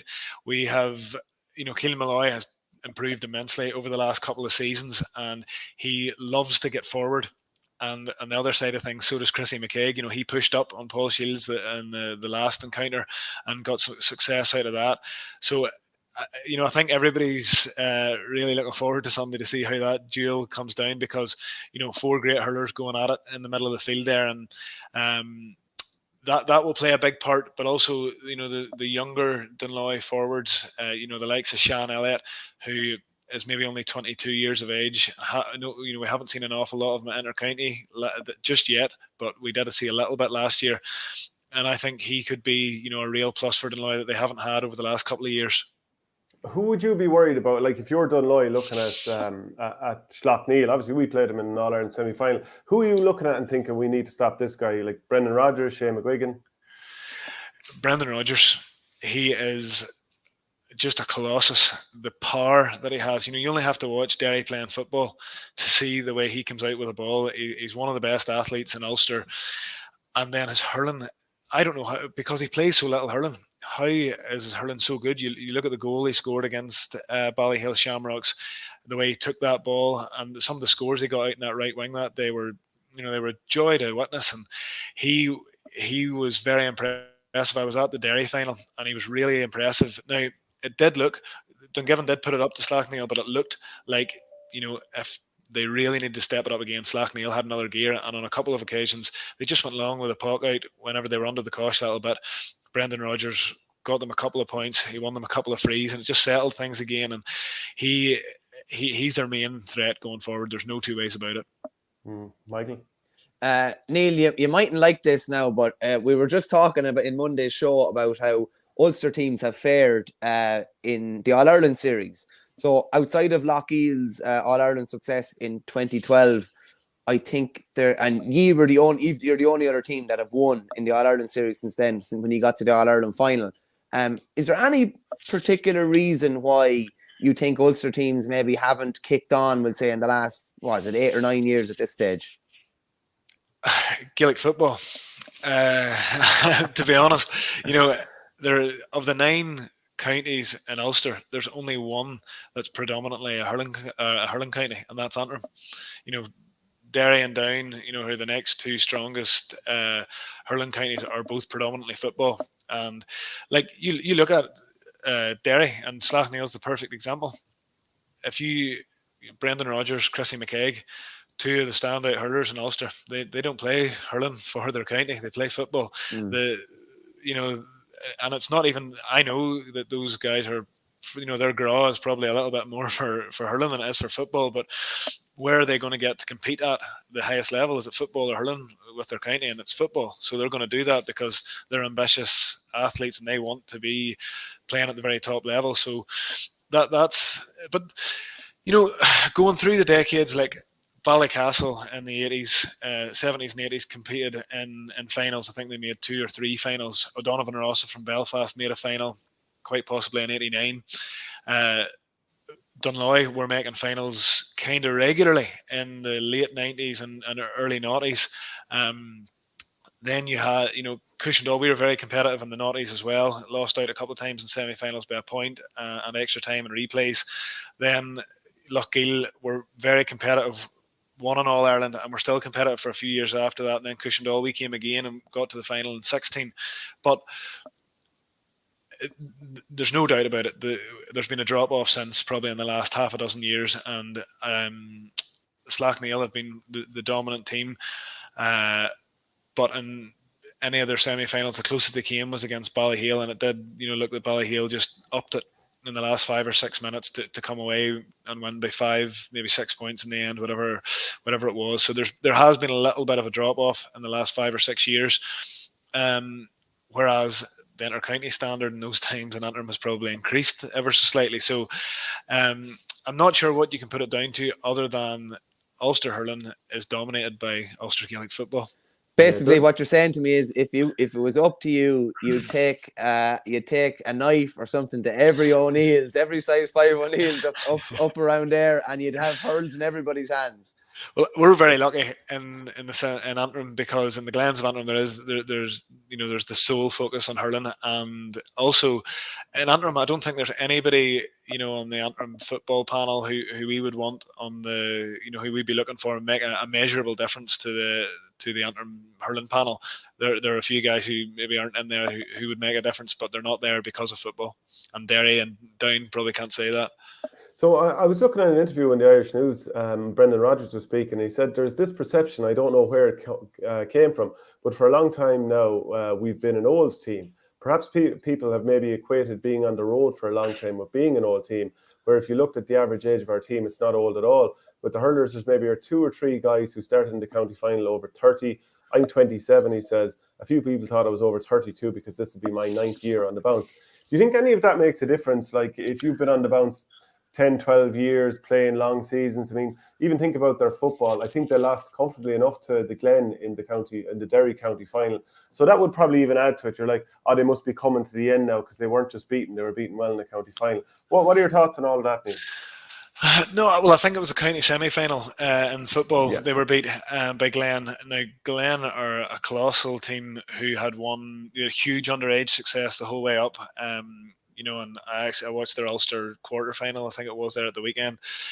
Phenomenal. Kieran McFall and Conor Glass, and they've got class all over the field. So Slaughtneil are still an incredible football team, but the footballers, the likes of Patsy Bradley, who would have been, the fulcrum of that team, is probably 36 or thereabouts, 35, 36. The footballers would definitely have a different age profile than the hurlers. I would have no thoughts that Slaughtneil are going to go anywhere in the next 3 or 4 years. Hurling-wise, they'll still be one of the dominant teams in Ulster, for sure. Age isn't a problem for them there. Even their oldest player, maybe Conor McKenna, who's actually come into the side, he'll be playing centre-back, probably. He was at university alongside me, and he hadn't broken into the team for a long time, and now he's in centre-back. Be interesting to see how he does. But Chrissy McKeag is probably their oldest player outside of Conor, and Chrissy McKeag's one of the best athletes in the country. So I don't foresee any problems physically for Slaughtneil, and I don't think they're going anywhere in hurling terms. I just think in football, their power maybe has waned, and they were on the road for a period of time under Mickey Moran, and they were involved in consecutive All-Ireland campaigns. I think they did get to a couple of finals as well, so that does take a toll on you. But from a hurling point of view, Slaughtneil will be here for a few years yet. And neck on the block, it feels like you're kind of leaning towards Dunloy here. It's unbelievably tough to say. If you watched either of the previous meetings over the last number of years, you'd be thinking Slaughtneil again comfortably. But it will be so interesting to see how the lack of hurling that they've played will affect their ability here. I haven't heard of them playing many challenge games either, and Ulster hurling's it's a small network, so you hear about what's going on. So it's a real 50-50 game. I definitely think this is Dunloy's best chance to turn them over. and Slaughtneil do have a few injury concerns. So it's tough. It's really tough. But I went for Dunloy the last couple of times, and Slaughtneil turned them over. So I don't know. It really is. It's a 50-50 game. And it is 2 months since Dunloy played, so that plays a factor too. The other thing I want to ask is, do you see is this basically a de facto Ulster final? Ballycran are waiting in the Ulster final on the 19th of December, but I think to many people this feels like the de facto final. They're definitely the two strongest teams, but people probably have forgotten that in 2018 Ballycran beat Slaughtneil in the Ulster Championship. So that was a shock result, but they'd be capable of doing that on any given day. Ballycran are a real championship team. The Down champions always have a kick in them. So, and again, weather permitting, we're in December here playing hurling. You could be playing in any sort of weather come Sunday or 2 weeks after that. So that plays a huge factor. But you would fancy whoever comes out of this one to go on through and win it for sure. Michael? Neil, just looking back on your year with Antrim, how would you look back on it? 2020 was such an uplifting kind of year. 2020 was always going to be difficult, I suppose. How would you look back on it? Obviously, relegation back down to the Joe McDonagh for 2022, which is not ideal. Certainly not. I thought we had played well enough all year actually to remain in the Liam McCarthy.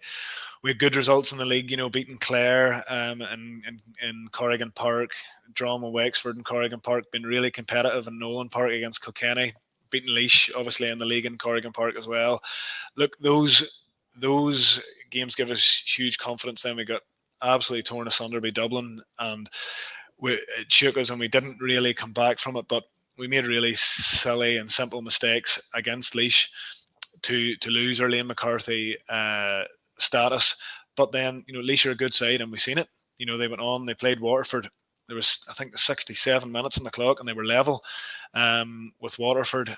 And then Waterford are undoubtedly one of the top 3 teams in Ireland at the minute. So I think the gap is definitely closing, but it's a real setback for us to be back in the Joe McDonagh unless we can get to the final and use it as a springboard again into one of those quarter-final spots. So as Laois did, probably 3 seasons ago now.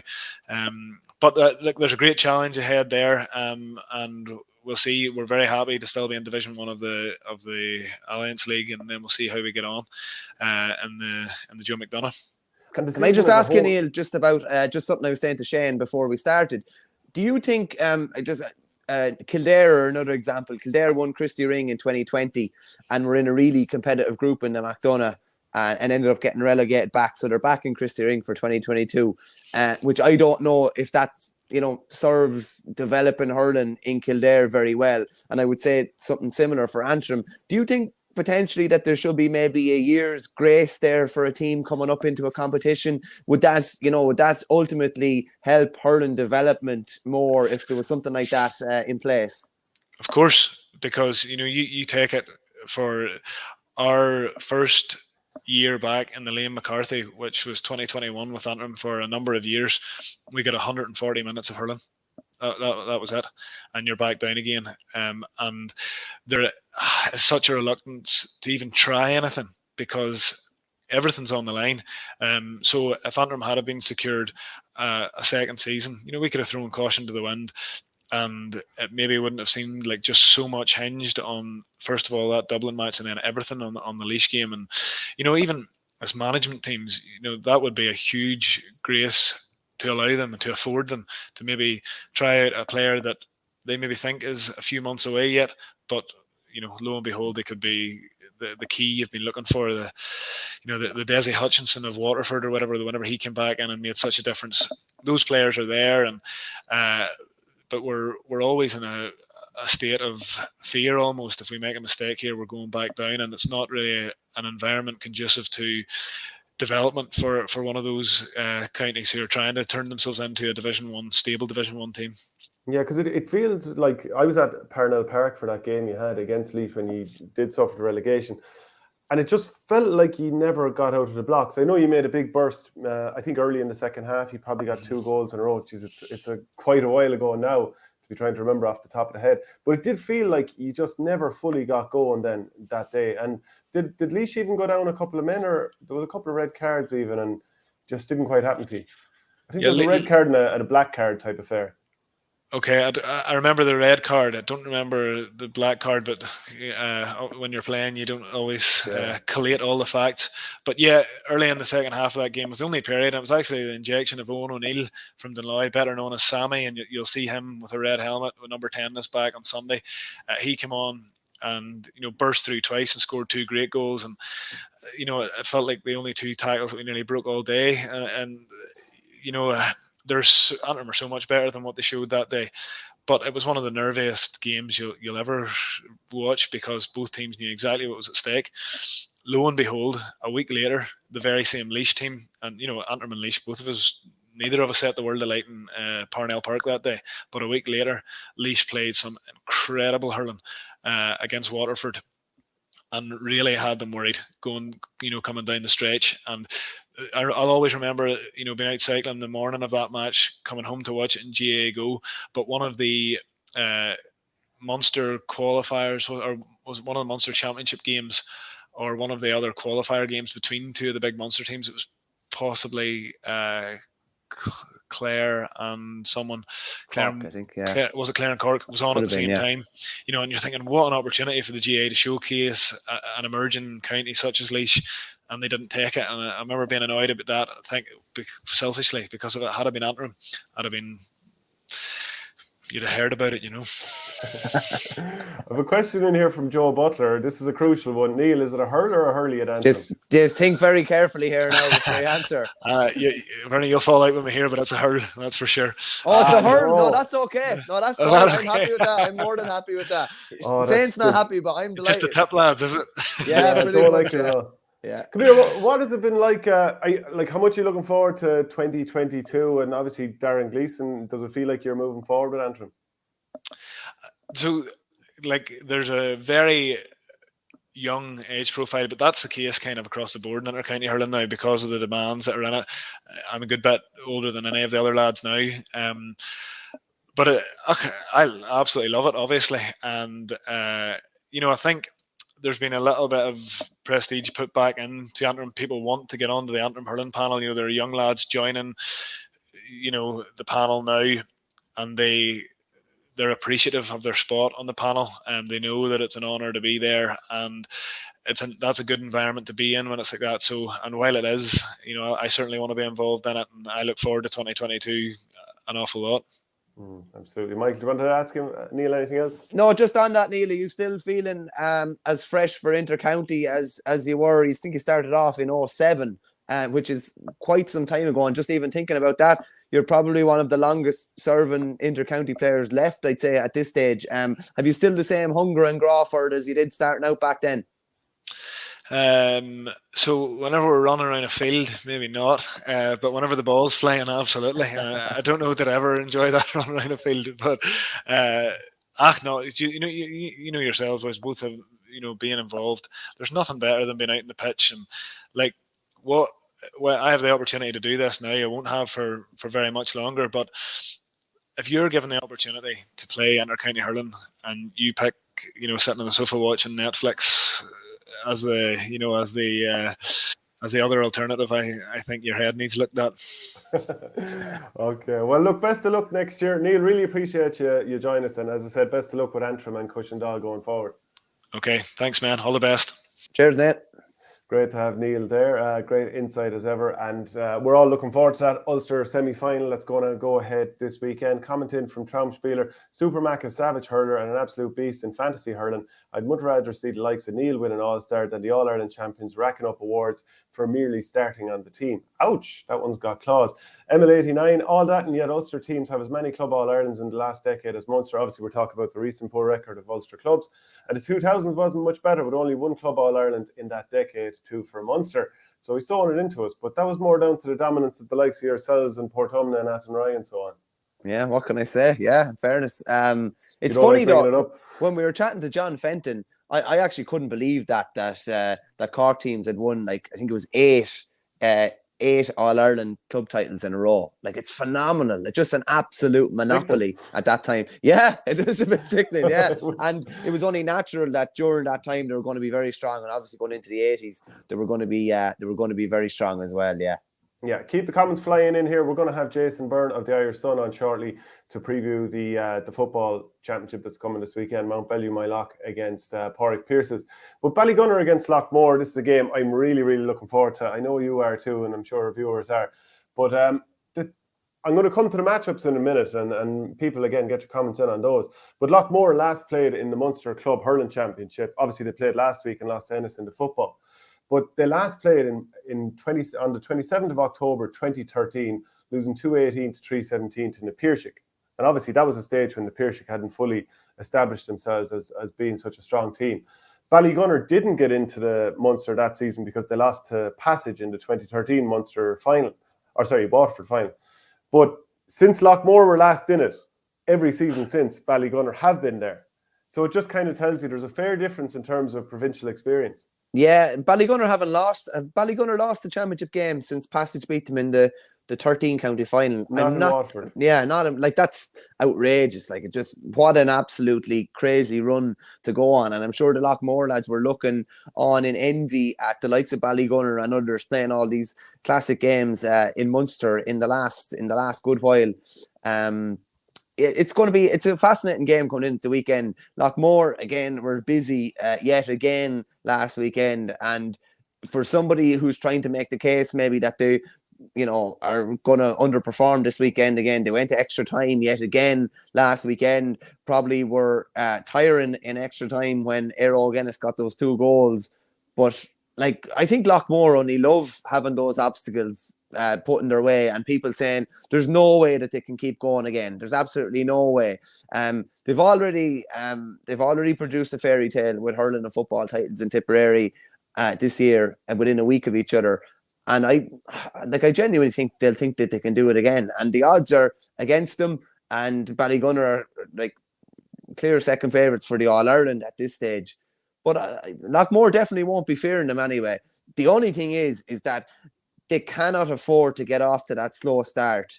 Which they do all the time at the moment. So they cannot afford against Ballygunner.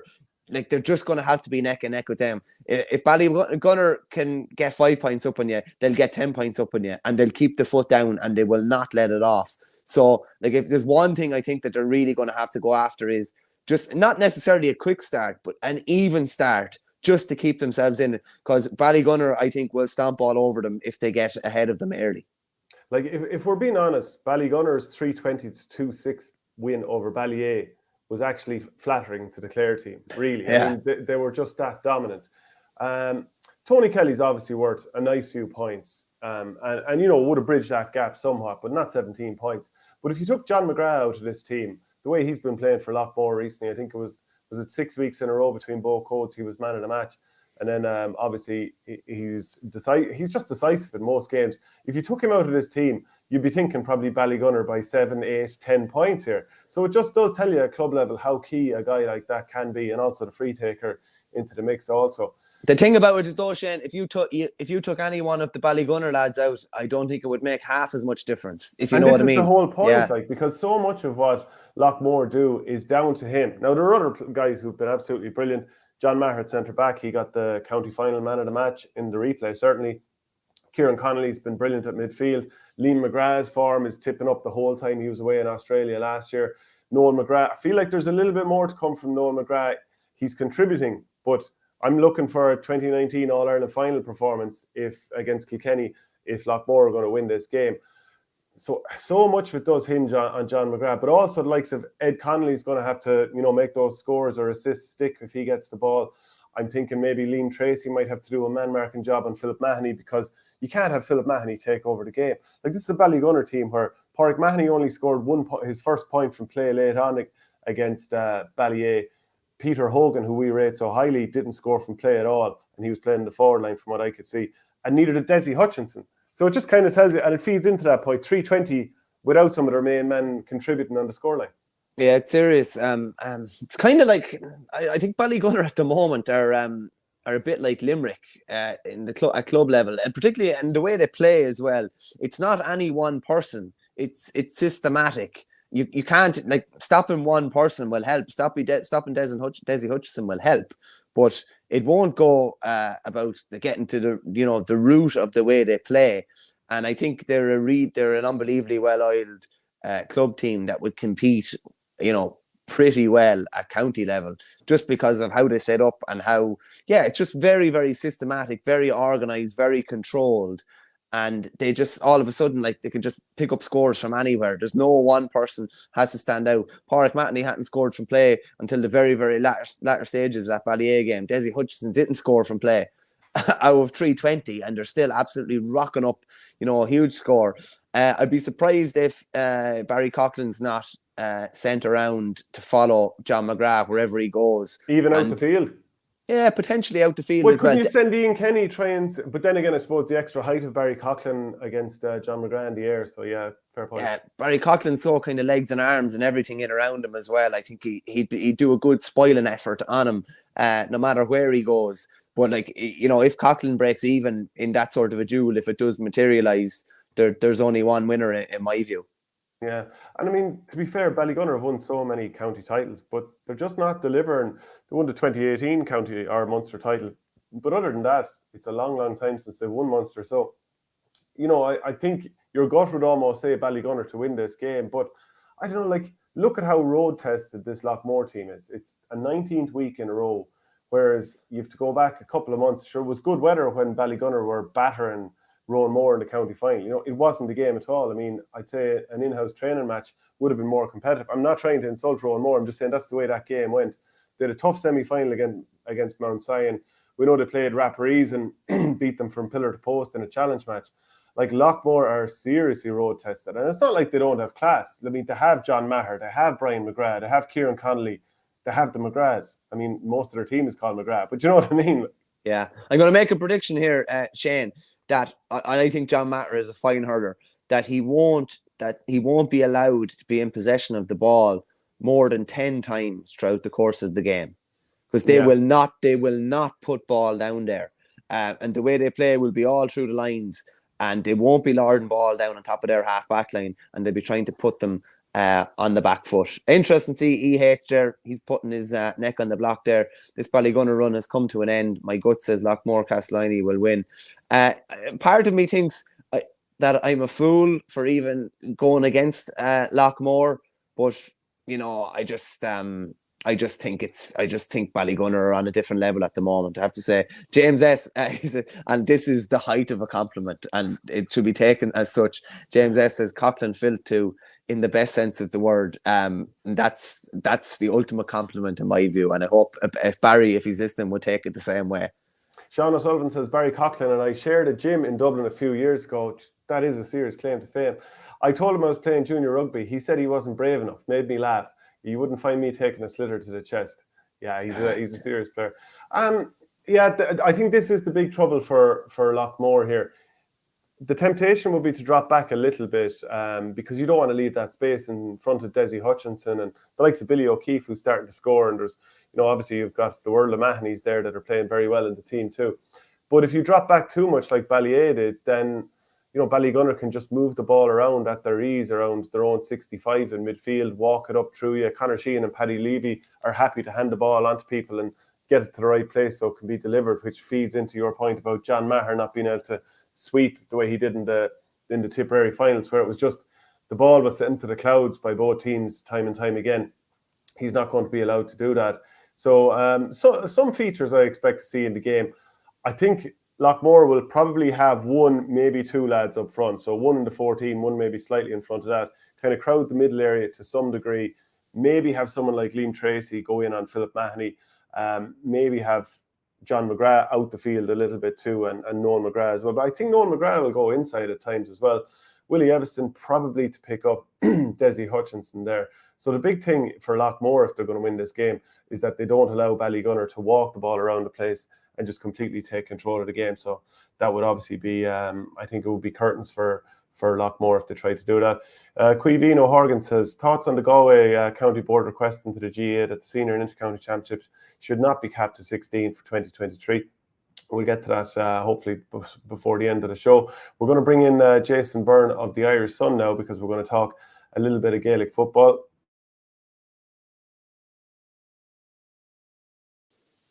For a finish there now, just to make prediction time, are you going to stick with Ballygunner?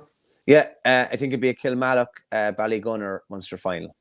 That would be a tasty one. Do you know what? I know certainly the Storm, as far as Dublin is concerned, never really happened.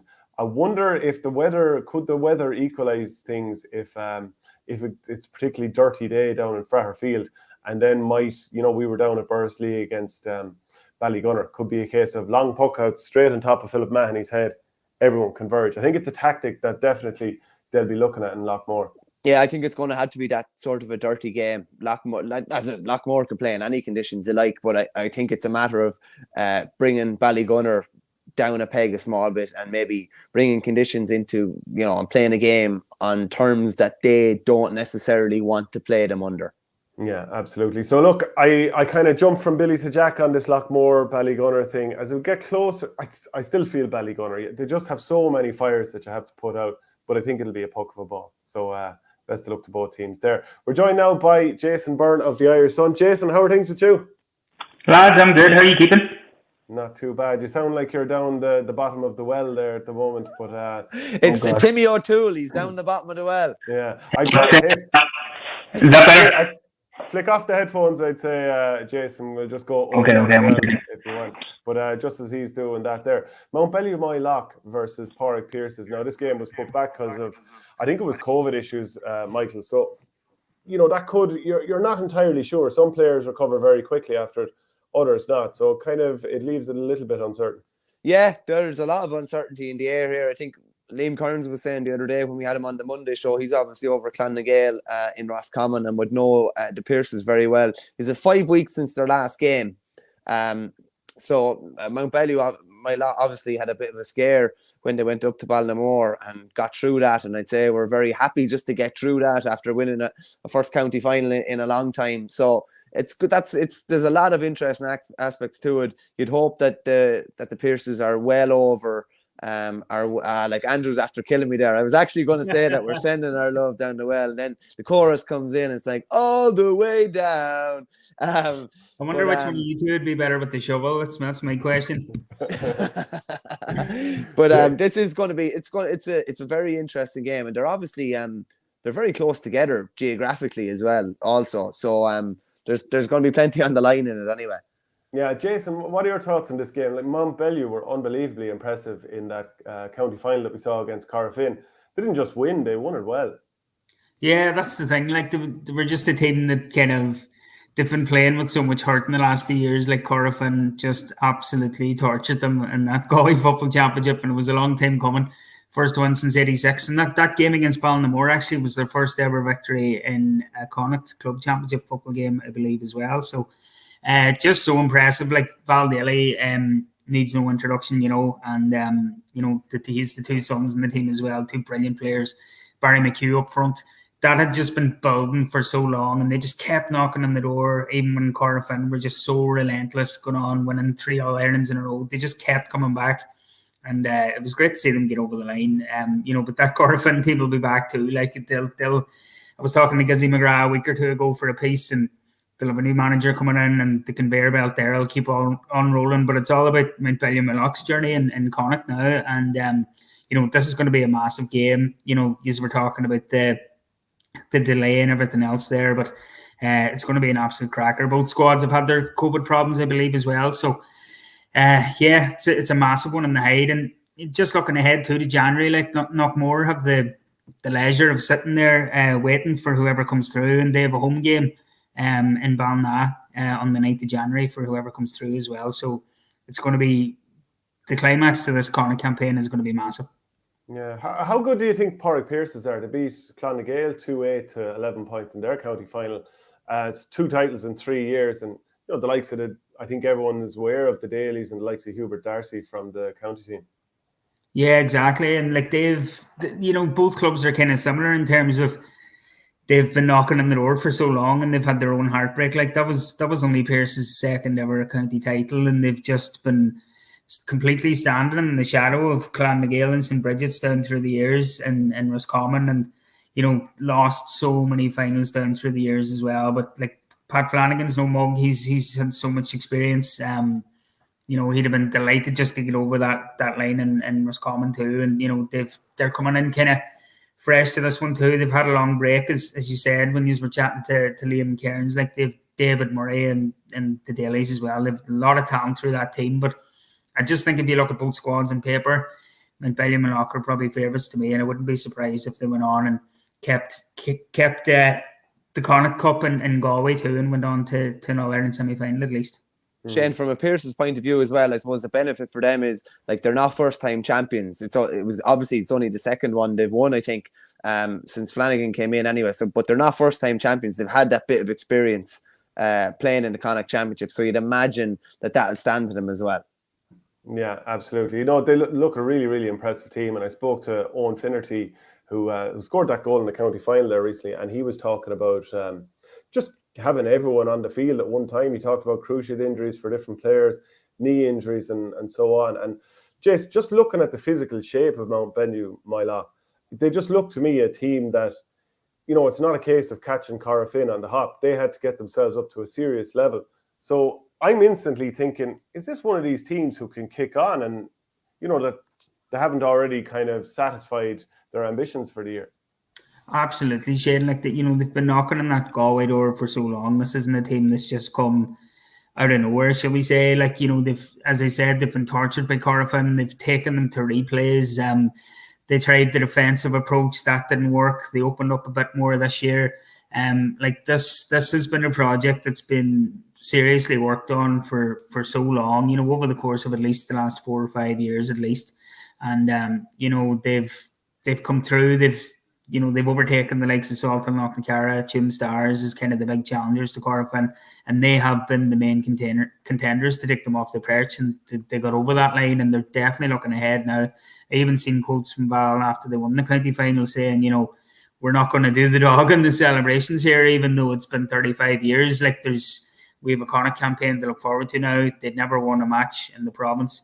They've ticked that box now. They got out of Ballinamore, as you said, with the 2-point victory.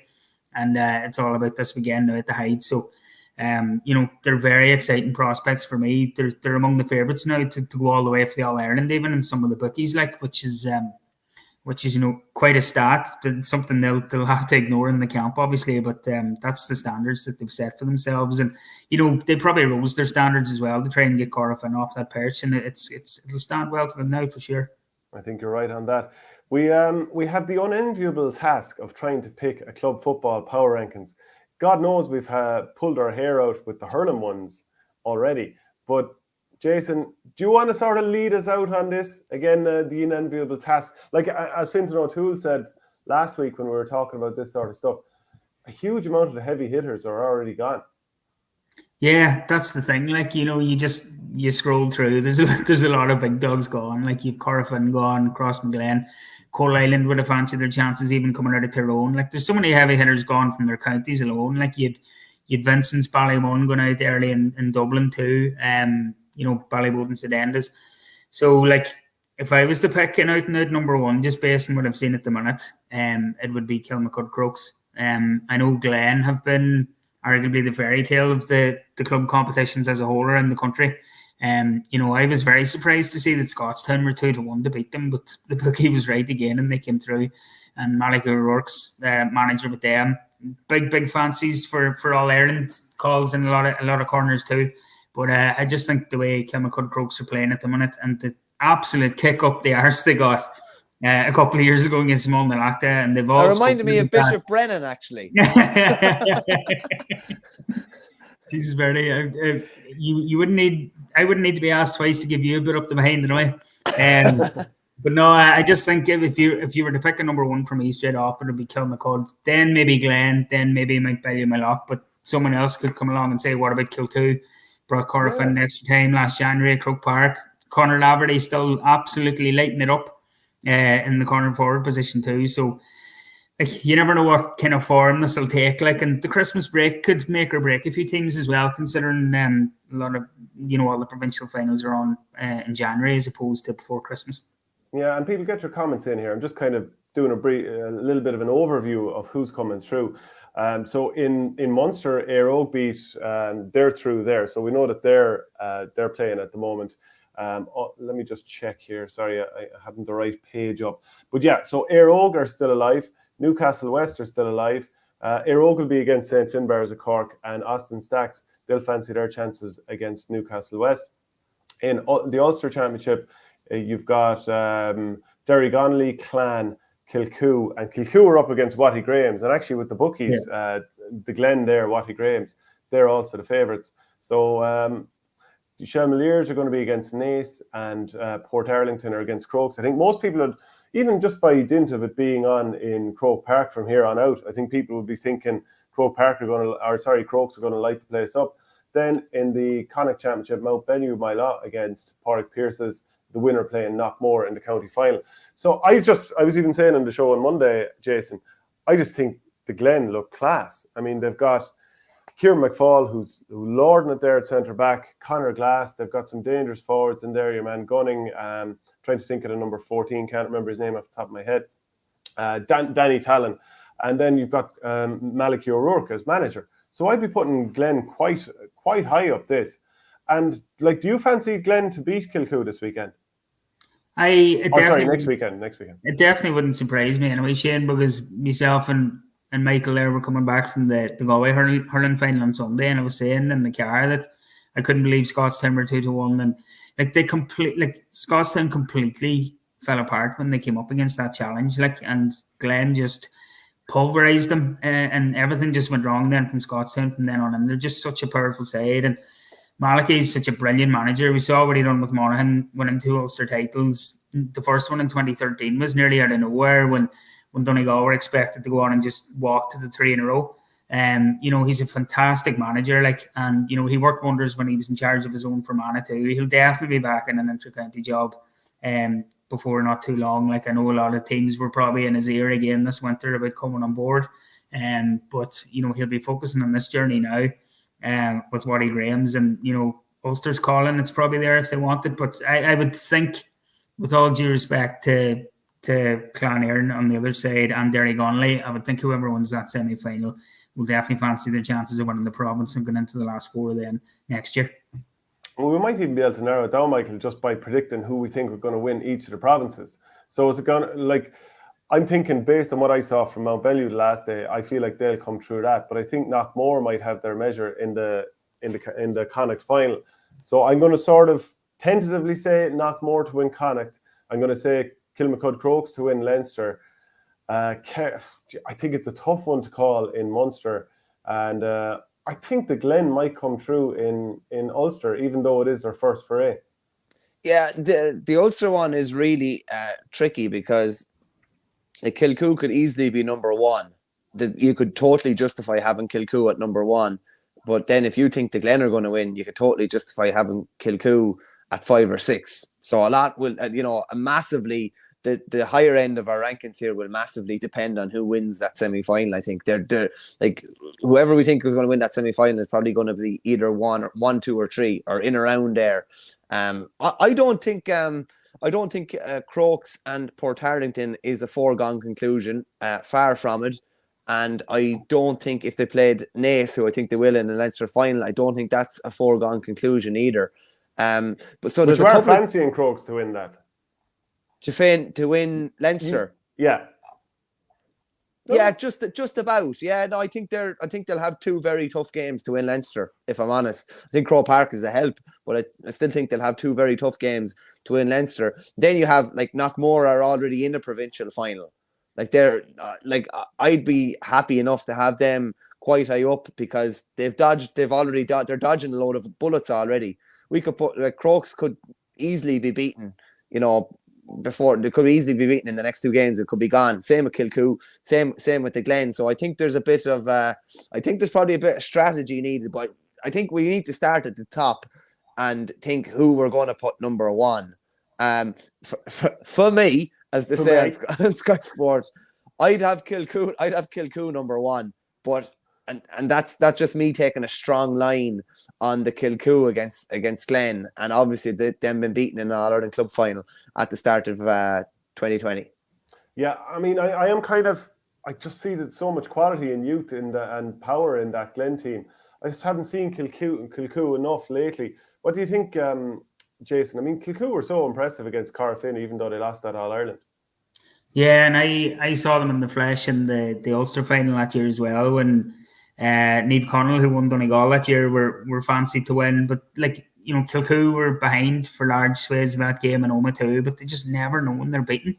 Like, they never know when they're beaten. And it was the same in the semi-final that year, and it was the same in that evening in Croke Park as well. Just before COVID came, it's mad. That game feels like a lifetime ago. It was January 2020.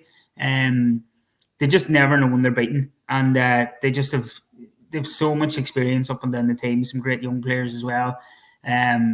Like, they're just obsessed with football up there. They do a bit of farming on the side and during the day. I think that's the way it is. But like, there's some side I definitely would not write them off. Absolutely no way. And I can definitely agree with a lot of the points mix after making there. Yeah, look, I think we probably, just on the basis of every team is a fairly tough pat here, but I think on the basis of the fact that I feel so strongly that Crokes will win Leinster, and they should be on a bit of a mission because of the way things ended against Mullinlock 3 years ago. I'm looking at putting Kilmacud Crokes number 1 because they've also got, I'd say, the best forward left in the competition. Michael? He's the best. Sorry, Mick, go on. Yeah. Listen, it's 2-1 here because you've both probably stumped for Crokes number 1. The only issue I'd have is, would I be shocked if our number 1 team was gone, this weekend? I wouldn't be that shocked. But saying that, I'd want Kilcoo number 1. I'd be less shocked if they were gone, in a couple of weekends' time. So it's kind of a difficult one there. I definitely would have Crokes obviously high up. I wouldn't have them number 1, but I would definitely have them high up. Okay. What about Loughmore? Do you think that they deserve to be in the top 3 or 4 there, Jason? They're definitely in with a shout anyway, Shane. Like, that Mayo Championship is no gimme either. Like, you've Brafey, Castlebar, Mitchells, Ballintober breathing down your neck, Westport. There's so many savage club teams there, and that Mayo Club Football Championship reminds me of the Galway Hurling Championship, nearly, just of how dogged it is and just how open it is and how it can be anyone's cup at the end of the year. They were fairy tale last year when they won it. It was absolute fairy tale stuff. Kevin McLaughlin was just, superhuman in the way he performed for them the whole way through and right up to that win in the final. And he's continuing to do that, even though he's been at the top level for Mayo for so long as well. So they have that experience to back themselves up to. And as I said already, I think just being able to focus now on the final, not till the 9th of January, the game's on in Ballina, they'll really, really fancy their chances. So, like, in the top, to have them in the top 4 or 5, I can definitely see a huge argument for that too. Okay, so who's going to win the provinces, Jason? If I was to pick me 4 right now, I would go Wally Graham's for Ulster. I would maybe still slightly edge towards Mountbellew-Moylough for Connacht. I would go St Finbarrs in Munster. And I would go Kilmacud Crokes in Leinster. Okay, so we've got a couple of votes there for. Actually, Michael, what are you thinking in terms of Connacht? I'd probably go for Knockmore at the moment, to be honest with you. And I think it's quite safe as well, as Jason said. Sounds like you boys want to put Glen in number 2, though. I want to put them up pretty high. Yeah, I think I do. By the way, that's two of us saying Knockmore will win that championship, so that'll have to carry there. So that's fair enough. Yeah, even though I'm not sure that the bookies agree, but even the fact that they're in the final, you kind of have to go with them. What about St Finbarrs, Michael? I think the Stacks will win Munster. That's my kind of feeling on that at the moment, and they have that kind of pedigree. When did they win Munster Club? Win Munster Club the last time they won the Kerry title, I think. Was that 2014? 2014. I think they won the Munster Club. They're beaten in an All-Ireland semi-final, to the best of my knowledge. And there was a good bit of talk about Karen Zaratley's going into that final the other day, and they just did what they had to do really, really professionally. I don't think they'll shoot the lights out while doing it, but I think they'll account for their players at Newcastle West next weekend. It'd be anything. That'd be a massive shock if they don't win that, and I think they'd get the job done against Finbars. They're just a side that seem to just win games, 13-10, 13-11, 14-11. They just get the job done. It's nothing too spectacular. They just get the job done, and I think they'll get it done in Munster again. But they did beat a Cairns O'Reilly team that lost David Moran early on. So I mean that obviously skewed things a little bit. Not saying they didn't have a good performance. Who do you think will win Munster, Jason? I'm leaning towards St Finbars for some reason. I just think they've kind of come in under the radar. A lot of people won't be talking about them. It's kind of all set up for a big Cork Kerry final clash between themselves and the Rockies, and they seem to have something about them. I like the way they're set up. I like the look of them, and I just think they might be able to do a number on the Kerry men, and by God, would they love that. You like the cut of their jib, Jason? I like the cut of their jib, yeah, just like yours, Mick. So if we're to go on the basis of who we think are going to win the provincial titles, we're saying Crokes, the Glen, Loughmore, and Finbars. That's what us kind of working out the votes, who's gone for who.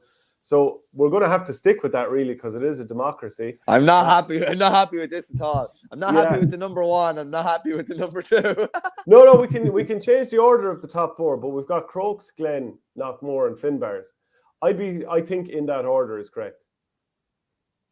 Say that again, Shane. I don't think it's correct, but listen, It's a democracy. So based on the top four that we've voted democratically, I'm saying the order should be Kilmacud, Crokes, Glen, Loughmore, and St Finbars as the 1 to 4, Jason. Yeah, it's not. If we were basing it in the way the votes go, yeah. That's not what I had mapped it initially, but if we were basing it in the votes, yeah. So would you change the order of that? No, I don't think I would. Yeah, Michael. No, based on the arguments that have been made, I'd be happy enough with the order of that. Like, I put it to you this way: I want Kilcoo very, very high. So whoever beats Kilcoo should be really, really high as well. Like, Glen shouldn't be fourth out of that 5. You know what I mean? Yeah, I agree with Naoise. Democracy doesn't work. No. This is going to be Saint and Mosey's club power rankings. I'm washing my hands with this. You can't do that. No, you're not allowed. I'm a team player. I'm a team player. Can't leave this in ours. Even if I don't agree with what some of the decisions you've made, we're all in it as a team, and I'll stick up for you until there's a knife in your back. So who's next then? I think Kilcoo have to be next. Yeah, so Kilcoo. Then I would say Mountbellew next. Yeah. Stacks. Yeah, I would have them ahead of Stacks, yeah. And then Pearses. I think Naoise will be in a Leinster final, and I think they'll beat Shamrocks this weekend, and I think they'll take a good hop off whoever is in the other side. There's a bit of a fairy tale run going on there. While they were, it was their first county title in 30 years. Obviously, Owen Doyle is kind of the accidental manager now. They tough game against Tullamore. That was the game they were probably going to be beaten in if they're going to be beaten in the early stages of Leinster. There's a bit of a freak goal by Dara Curran to get through there. They really were really comprehensive beating Blessington last weekend, and I think they'll do a bit of a job on Shamrocks at the weekend. Are we wrong in Derry Connolly? Sure, listen, Shane. Cara O'Kane will have to have another column in the Irish News now saying that they've been disrespected. But we are totally skewing our Ulster opinion to one side of the semi-final draw. So I can understand what you're saying there. Yeah, so like they have a right good chance of getting into an Ulster final. So I think on that basis, we'll have them in the 10. We did talk beforehand, should we have Corofin in here even though they're gone? I think we should leave Mount and just stick to teams that are in here. If we were doing this earlier, I would have said if it was earlier in the year, even when they'd been beaten in the Galway final, around then I probably still would have had them in the top 10. But we know an awful lot more now. They're still obviously the reigning and defending All-Ireland champions, but very hard to justify having them in there when they can't win this year's championship. So I'm going to read out the 10 we have at the moment, and let me know if you don't agree. We have Kilmacud Crokes at number 1. We have Glen number 2. Mm-hmm. We've Loughmore number 3. St Finbars at Cork number 4. Then it's Kilcoo and Mountbellew-Moylough, which I'm sure a lot of people would say should be higher. Then you have Austin Stacks, who would, have a good chance at winning Munster all the way down at 7. Naoise 8. Pearses 9. and Derry Gonley Harps 10. So that's leaving out the likes of Shelmaliers, Clonare, and so on. Should Pearses be number 9? I think the three of us all think that they're going to be beaten this weekend. Would I be right in saying? Yeah, but I think there'll be a kick of a ball in it type job. I wouldn't be. Okay. And then if they go on and win that, you just never know. Mm-hmm. Is there anybody that's been hard done by outside of the top 10? I don't think so.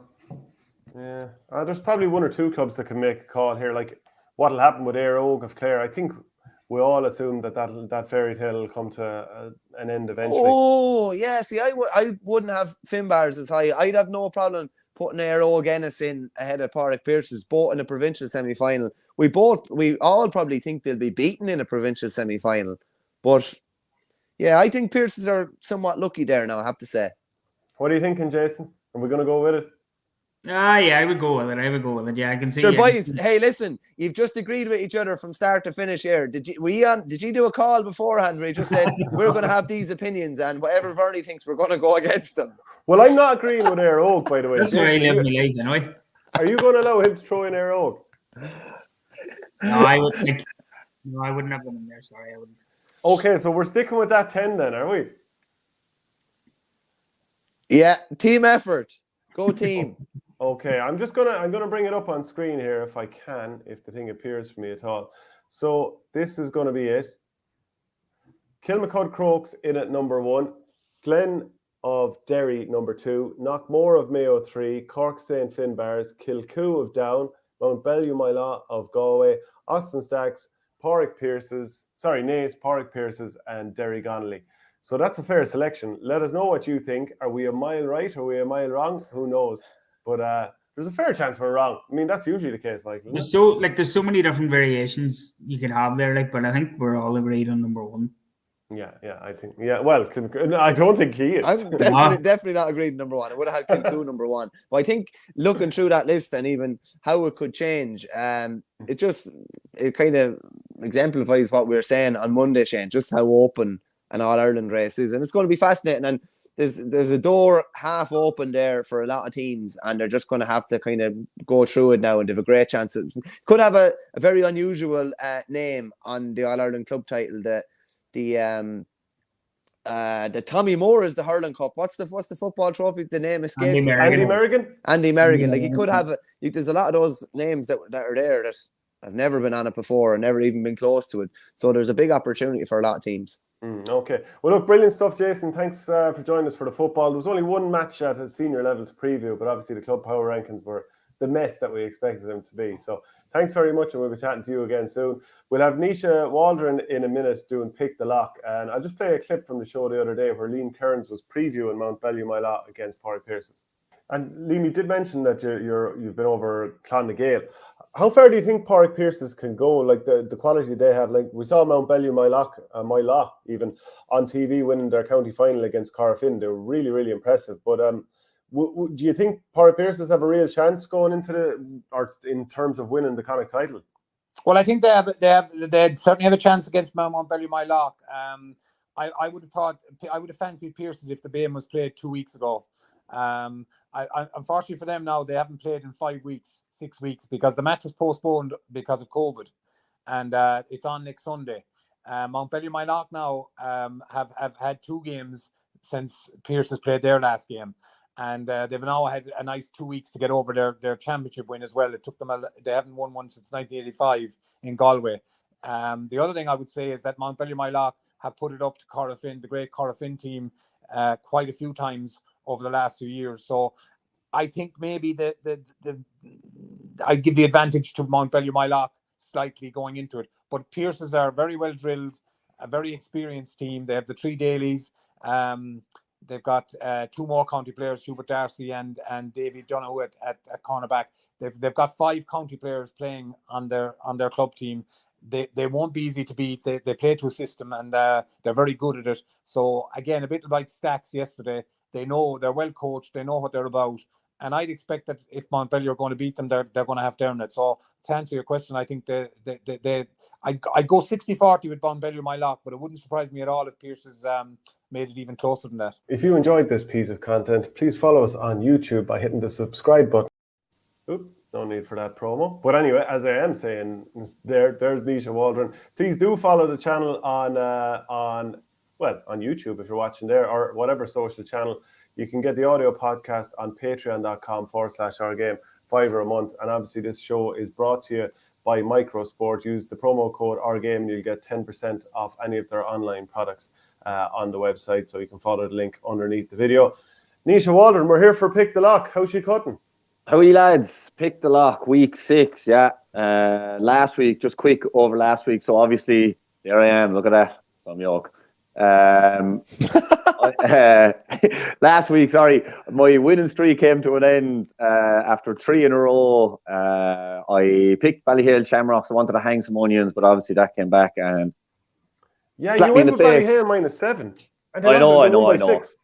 I know. But sure, look, at their bookies are rarely wrong, as they say. And sure, look, I just wanted to hang some onions, like, as well. So I just thought with the layoff that Mount Leinster Rangers had, that it might be a bit tricky to come back. And I know, well, I suppose the lads were probably distracted the last couple of weeks with all the goings on with TJ and all that and getting hitched. But year ones came in, didn't they? Oh, they did, of course. We both went with St. Thomas's -2 against Clarenbridge, and they won by 3. And they won by 3, lovely, by a blade of grass between it. And I think the viewers, the last I saw anyway, were picking with me as well. Don't know how it finished. I think they went with me. So did you see how that poll finished? Because I think the last time I checked, you're supposed to be running this thing. You're not staying on top of this stuff. It's a shambles again. That's a no. The last I checked, they were with Ballyhale Shamrock. So I'm 3-2. I'm going to check. I'm 2 and 3 anyway. Yeah, you're 2 and 3. You're 3 and 2. So myself and Byrne are tad at the top. They went with Ballyhale -7 for a finish. 43.8% went with it, yeah. Yeah, that's what I thought. That was the last time I checked it. Just wanted to make sure. So there you go. The viewers now are on 3 and 2 as well, aren't they? You tell us, you're running this thing. Yeah, they are. They're the same as me. Right? And Byrne now. So you're on your own down the bottom there, looking up at the rest of us and thinking, what do I have to do here? So maybe this week you might get a rat.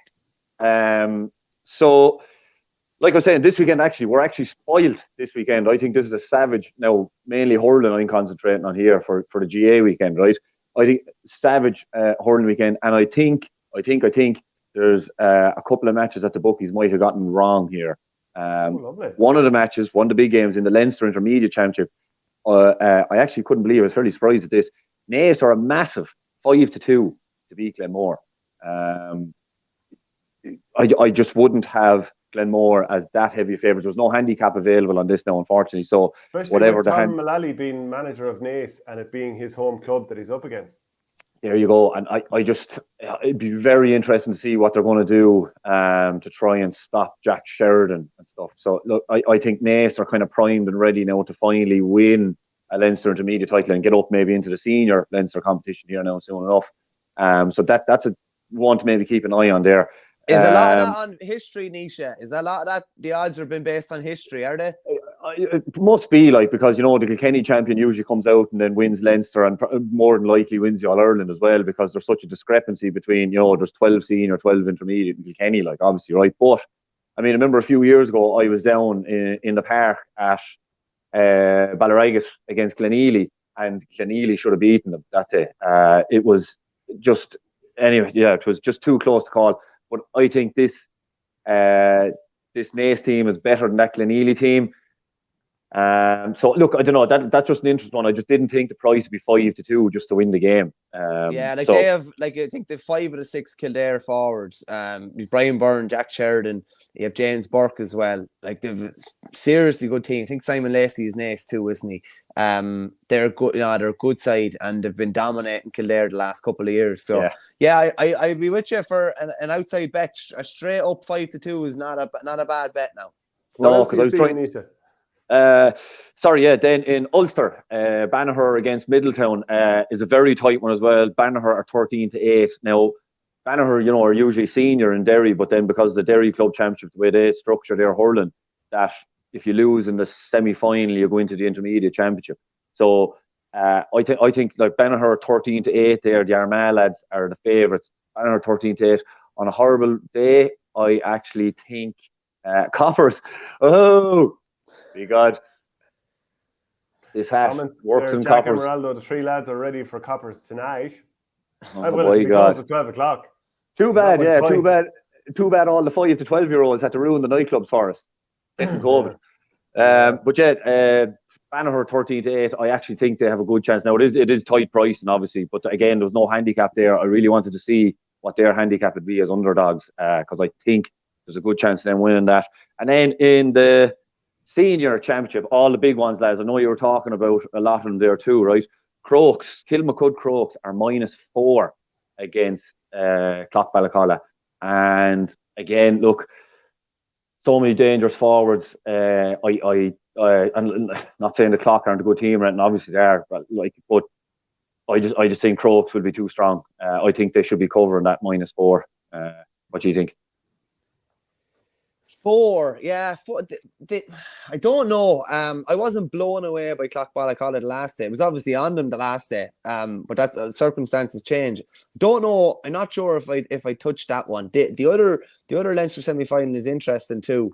Andrew Sullivan, who's 5-0 now in his own little personal bets because he got the Dolphins up last weekend against the Giants, I think.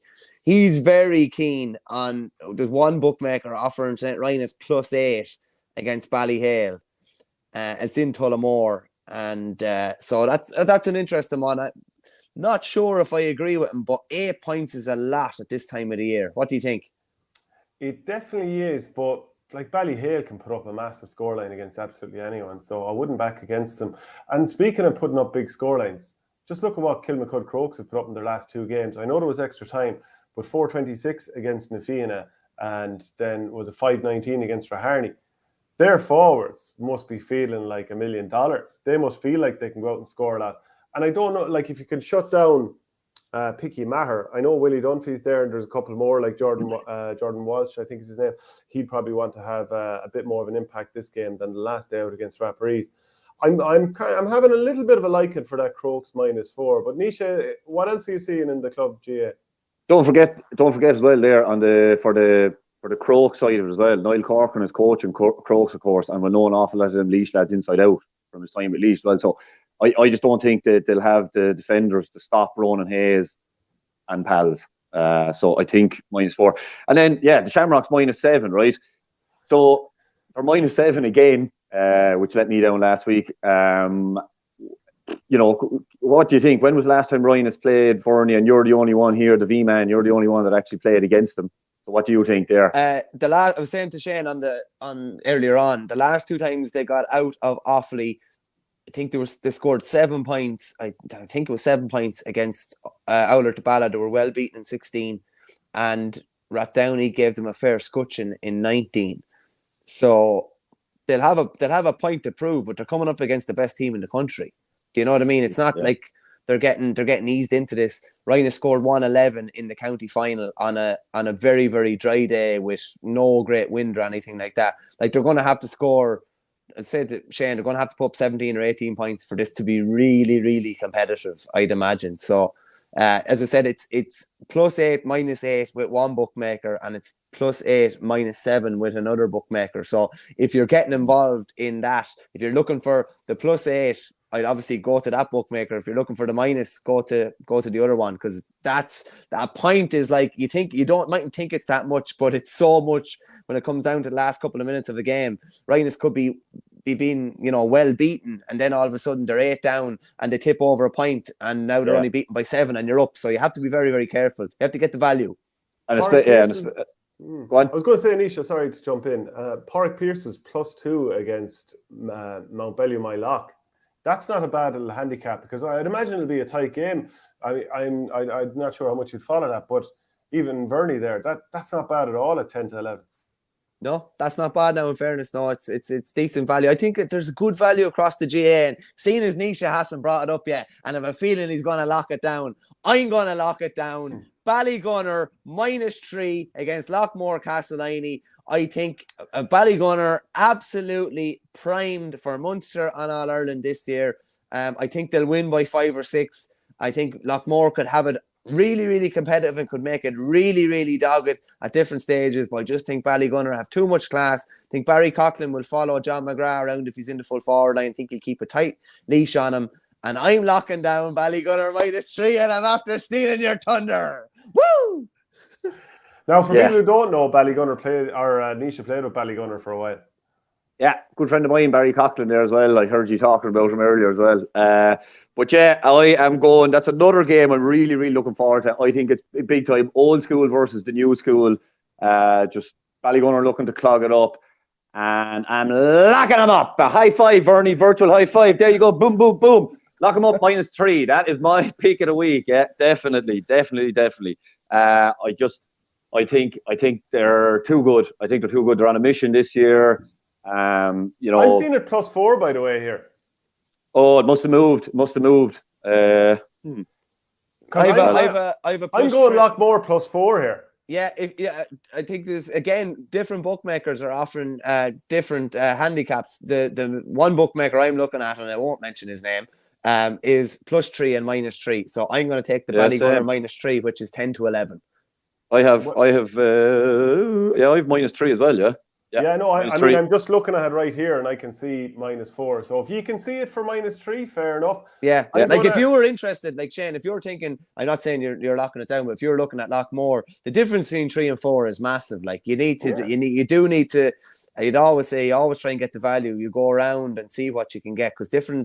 There's always, you see little opportunities in certain markets with certain betting companies. Yeah, as long as we're satisfied that the other person is given odds that are fair and right, there's no problem there. I'm looking at it right here. You trust me that I'm saying +4, so you're going to give me +4 if I look to lock that in. You're seeing -3. I'm happy to let you go at -3. And sometimes we'll say, I don't trust you. You got to show me proof. Hold on a second now. Are we going 3 locks on the one game, 2 for one, 1 for the other? Well, look, I'm looking at Crokes -4 against Clough-Ballacolla. I might see if I can find better odds there. If I can find that -3, I'd be looking to lock her in lovely. There's another bet I like here as well, right? In the Munster Club Championship. Look, Midleton are +2 is even money. I think that is going to be some game as well. Now, the only thing is that winning the county is huge for Midleton. And just knowing a few lads that play in the team, and from talking to a couple of lads playing the team, right? From what they said, now this was about 2 weeks ago or a while ago now, so it might have changed in the meantime.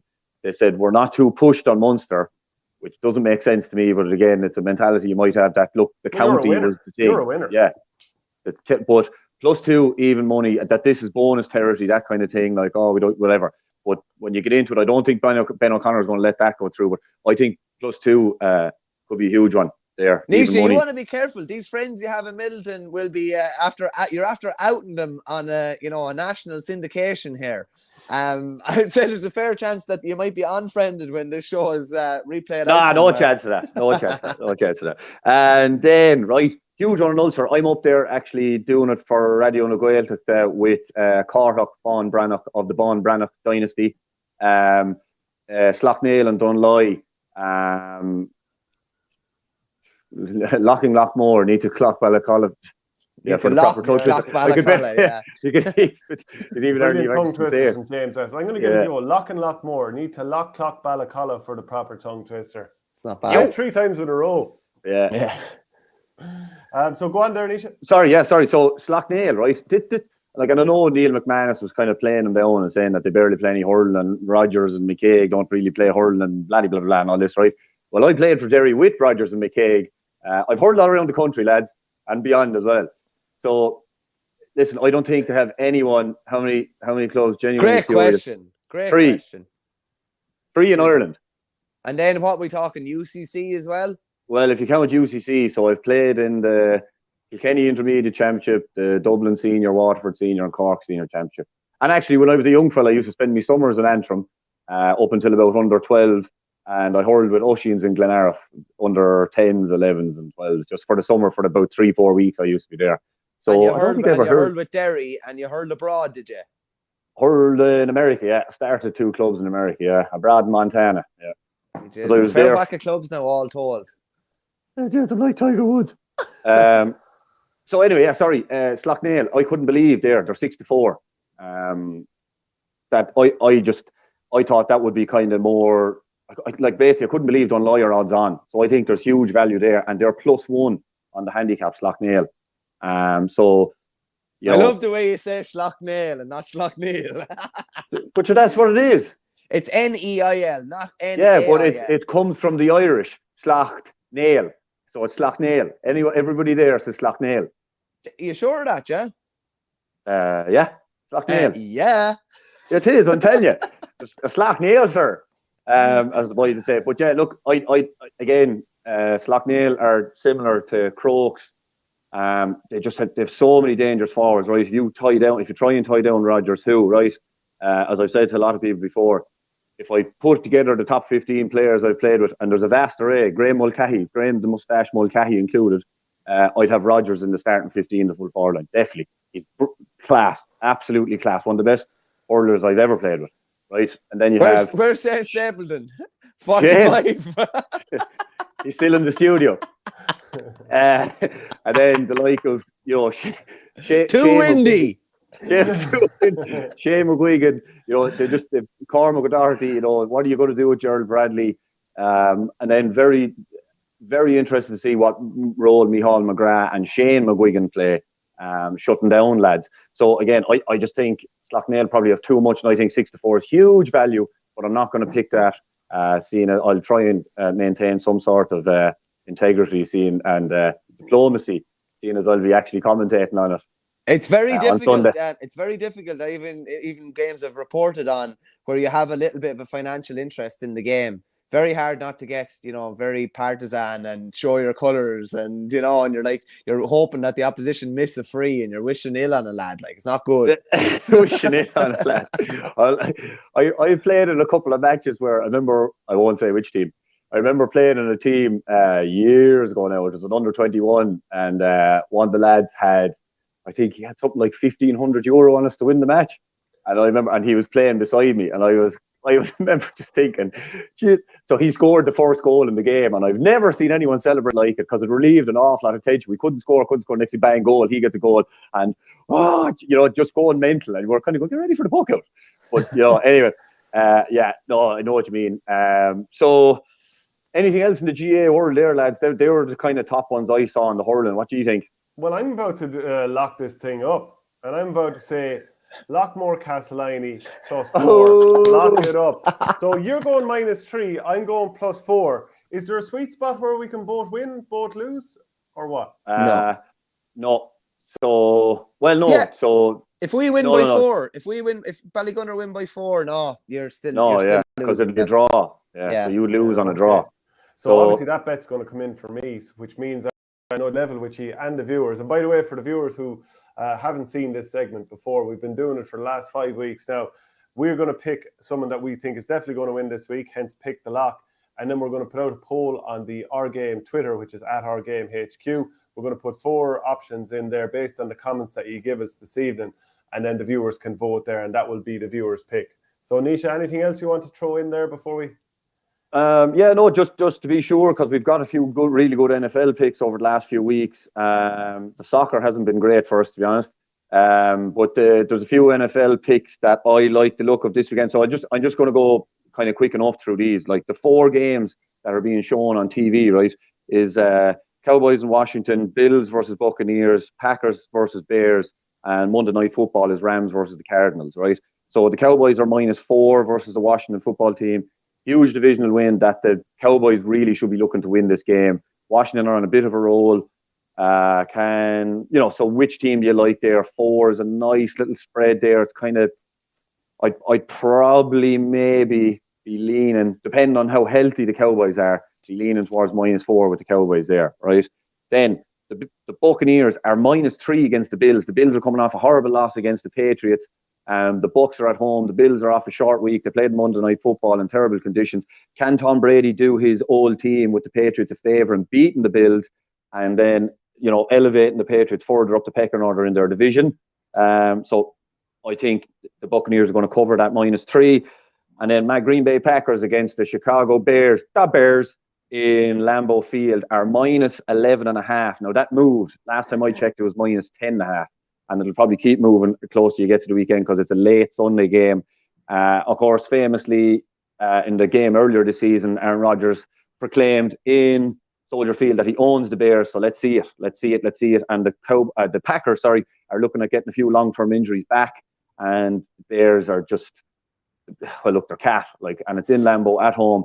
The Packers should really be covering that, right? They should be winning by, if they're looking to make a Super Bowl run, which I think they are, they should be covering this 11.5 point spread and just whipping the Red Rocket and the Bears. And Matt Nagy is probably going to have a pretty hot behind, and come Black Monday in January, probably get fired, unfortunately for him. Now, just quick now on Brady and Rodgers, right? Both, I would say, in the lead for running for MVP, right? Brady is 7-5 and Rodgers is 11-2. The thing is, Rodgers won it last year, and then because of all the controversy he's had this year, they probably won't want to give it to him. The writers, the journalists, whatever, they probably won't want to give it to him. And a lot of the lads in the media will hate Rodgers. And you know, if you don't support the Packers, you could probably see why, right? I really like him. I'm a fan of the guy, but a lot of other people don't, right? Cardinals then at the weekend. By the way, Brady looking to win the MVP at 44 years of age. Madness. Cardinals then are the favourites in the Monday night game, which is a divisional, the handicap against the Rams. Now the Rams, right, if they're looking to make any kind of a run, the playoffs and stuff like that, right, the spread here is 2. The Rams should really, really, really be looking to win this game. And again, look, if anyone has any other comments or locks, put them in. Horse or any of the NFL ones or any soccer ones that look good. There's just the handicaps. I was looking at the soccer handicaps. They look just a little bit too big. And actually, remember last week? Well, they look big if you're windy. Well, I just wouldn't be backing an awful lot of teams -2 in soccer. It's a lot. Just put it that way, yeah. Well, I'll put it to you this way. I'm seeing it. Stevie Gerrard, he's going back to Anfield this weekend with his Aston Villa side. Villa +2 is even. Yeah. I want in on that. Yeah. I actually read, because I mean, they're hurling well under him. Because I mean, if they lose 2-1, they lose 1-0. That even money is in. Like, that was one of the only ones I thought that's actually nice.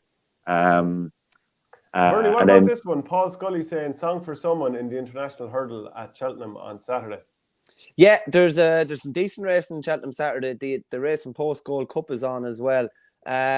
Song for someone. Yeah, song for someone. I have a decent shout in that. I'd probably be looking at something more in the Racing Post Gold Cup, something at a price. And I know David Jennings in the Racing Post, very sweet on a horse called Seapage at 16-1.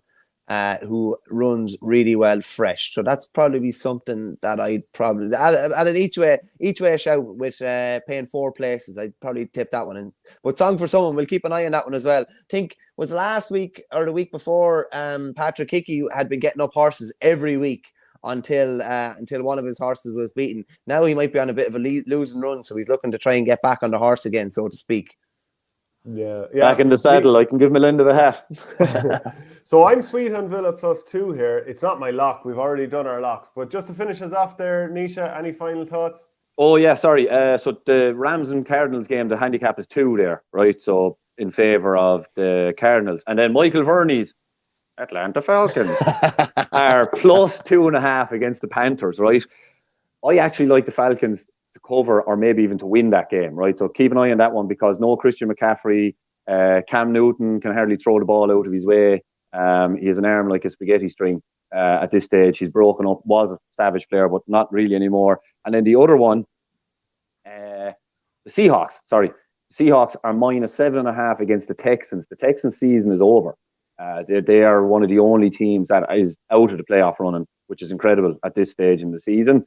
They're one of maybe, but they're as in like they're one of only 2 teams I think that are out. Everybody else is in it, like out of 32. Like, that's crazy. So 7.5, I think the Seahawks should be looking to cover that against the Rams +2, a great shout. I actually, just because Jesus couldn't be back on a horse called Seapage. Why? Why not? What, Seepage? Is that what he's? Ah, rank. Okay. Not quite how it's spelled. At least in fairness, Saint got caught earlier on the year. I know. Someone, so at least you've been caught now. We just have to catch me now next. Well done to Niall Heffernan there. So there, that's kind of the NFL ones, lads. That I like to look at. But again, they're on the kind of 4 main ones I talked about are on telly. And of course, if you follow up on Red Zone, you kind of be flicking through all of them. But last week what a shout, by the way. I'm just going to pat myself on the back because nobody else tends to do it. What did I say? Patriots against the Bills. I decided to hang onions with the Shamrocks instead of the Patriots. Patriots won 14-10 in what was a gruesome affair, but they still won. They were 6-5 to win that game. Horrendous weather out in Buffalo, and the quarterback Mac Jones wore was it a scuba suit underneath? Scuba suit. Yeah. Because that's what Tom Brady had always done in the horrendous weather. But so your man that was the backup with Brady said it to Mac Jones, and he was like, "Oh, I'll do it too." Yeah. But look, anyway, as always, when you're going into your weekend, when you pick your lock, as the Ultimate Warrior would say, you always believe, baby, always believe. It's funny you should mention the Ultimate Warrior, because I was actually thinking of him earlier on when you were talking about Aaron Rodgers. In the Ultimate Warrior, the self-destruction of the Ultimate Warrior DVD, it's great. The late, great Bobby Heenan comes out with a great quote about the Ultimate Warrior. He's like, nobody liked the guy. He needed a personality transplant. There could be a bit of that around here too. Hey, is that Duff in the background? It is, boy. The slippers for the winter. My feet are absolutely perishing, lads. Oh, brilliant. That's why I have the good jacket on me and the good slippers. Hey, the last one for me, just looking at other bets for Cheltenham on Saturday. Charles Burns is a horse running called Blazing Cal in the Albert Bartlett 225. It's a grade 2, I believe. Won at Cheltenham about a month ago and should win again. Same opposition, coming up against the same opposition, probably about 11-8, but should win again. It's the longest show we've ever done, I would say. Man United -1, Ralph Rangnick. 5-4 against Norris. They're away from home, but -1, 5-4 is, you might put a little nippy sweetie on that. Maybe. Hey, it feels like we started this show about 2 weeks ago. Yesterday. I think we started yesterday. Yeah, it'd be Christmas Day by the time we're finished. Well, luckily you can end it on a high note, lads. So anyway, to go back over my lock and Verney's lock, -3. And the viewers, don't forget, when we put up the thing on the tweet machine, get your votes in. If you don't agree with one, make sure send it to your friends so that they can vote as well and agree with you. Because again, Sullivan has sent in 5 things the last for 5 weeks. Sorry, this is week 6. He's 5-0. And all 5 of them have come in. He's like the Undertaker. Yeah, the Dolphins one, I wanted to pair up with a few things and do this big accumulator last week in the NFL ones, but too many of the lines had moved, and so I steered away from it. I was too windy, as Dave would say. Yeah, and then I saw, actually, who was your man that sent you the screenshot for it? Do you remember? And he had everything had come in the NFL, and then the Shamrocks had let him down. And that was absolutely sick. Yeah. So because I had done one the week before, them accumulators add up to be about 80 or 40, in and around 80 to 1. Because I had done one the week before, it was 89 to 1, and the Eagles let me down. But anyway, there you go. That's for another day.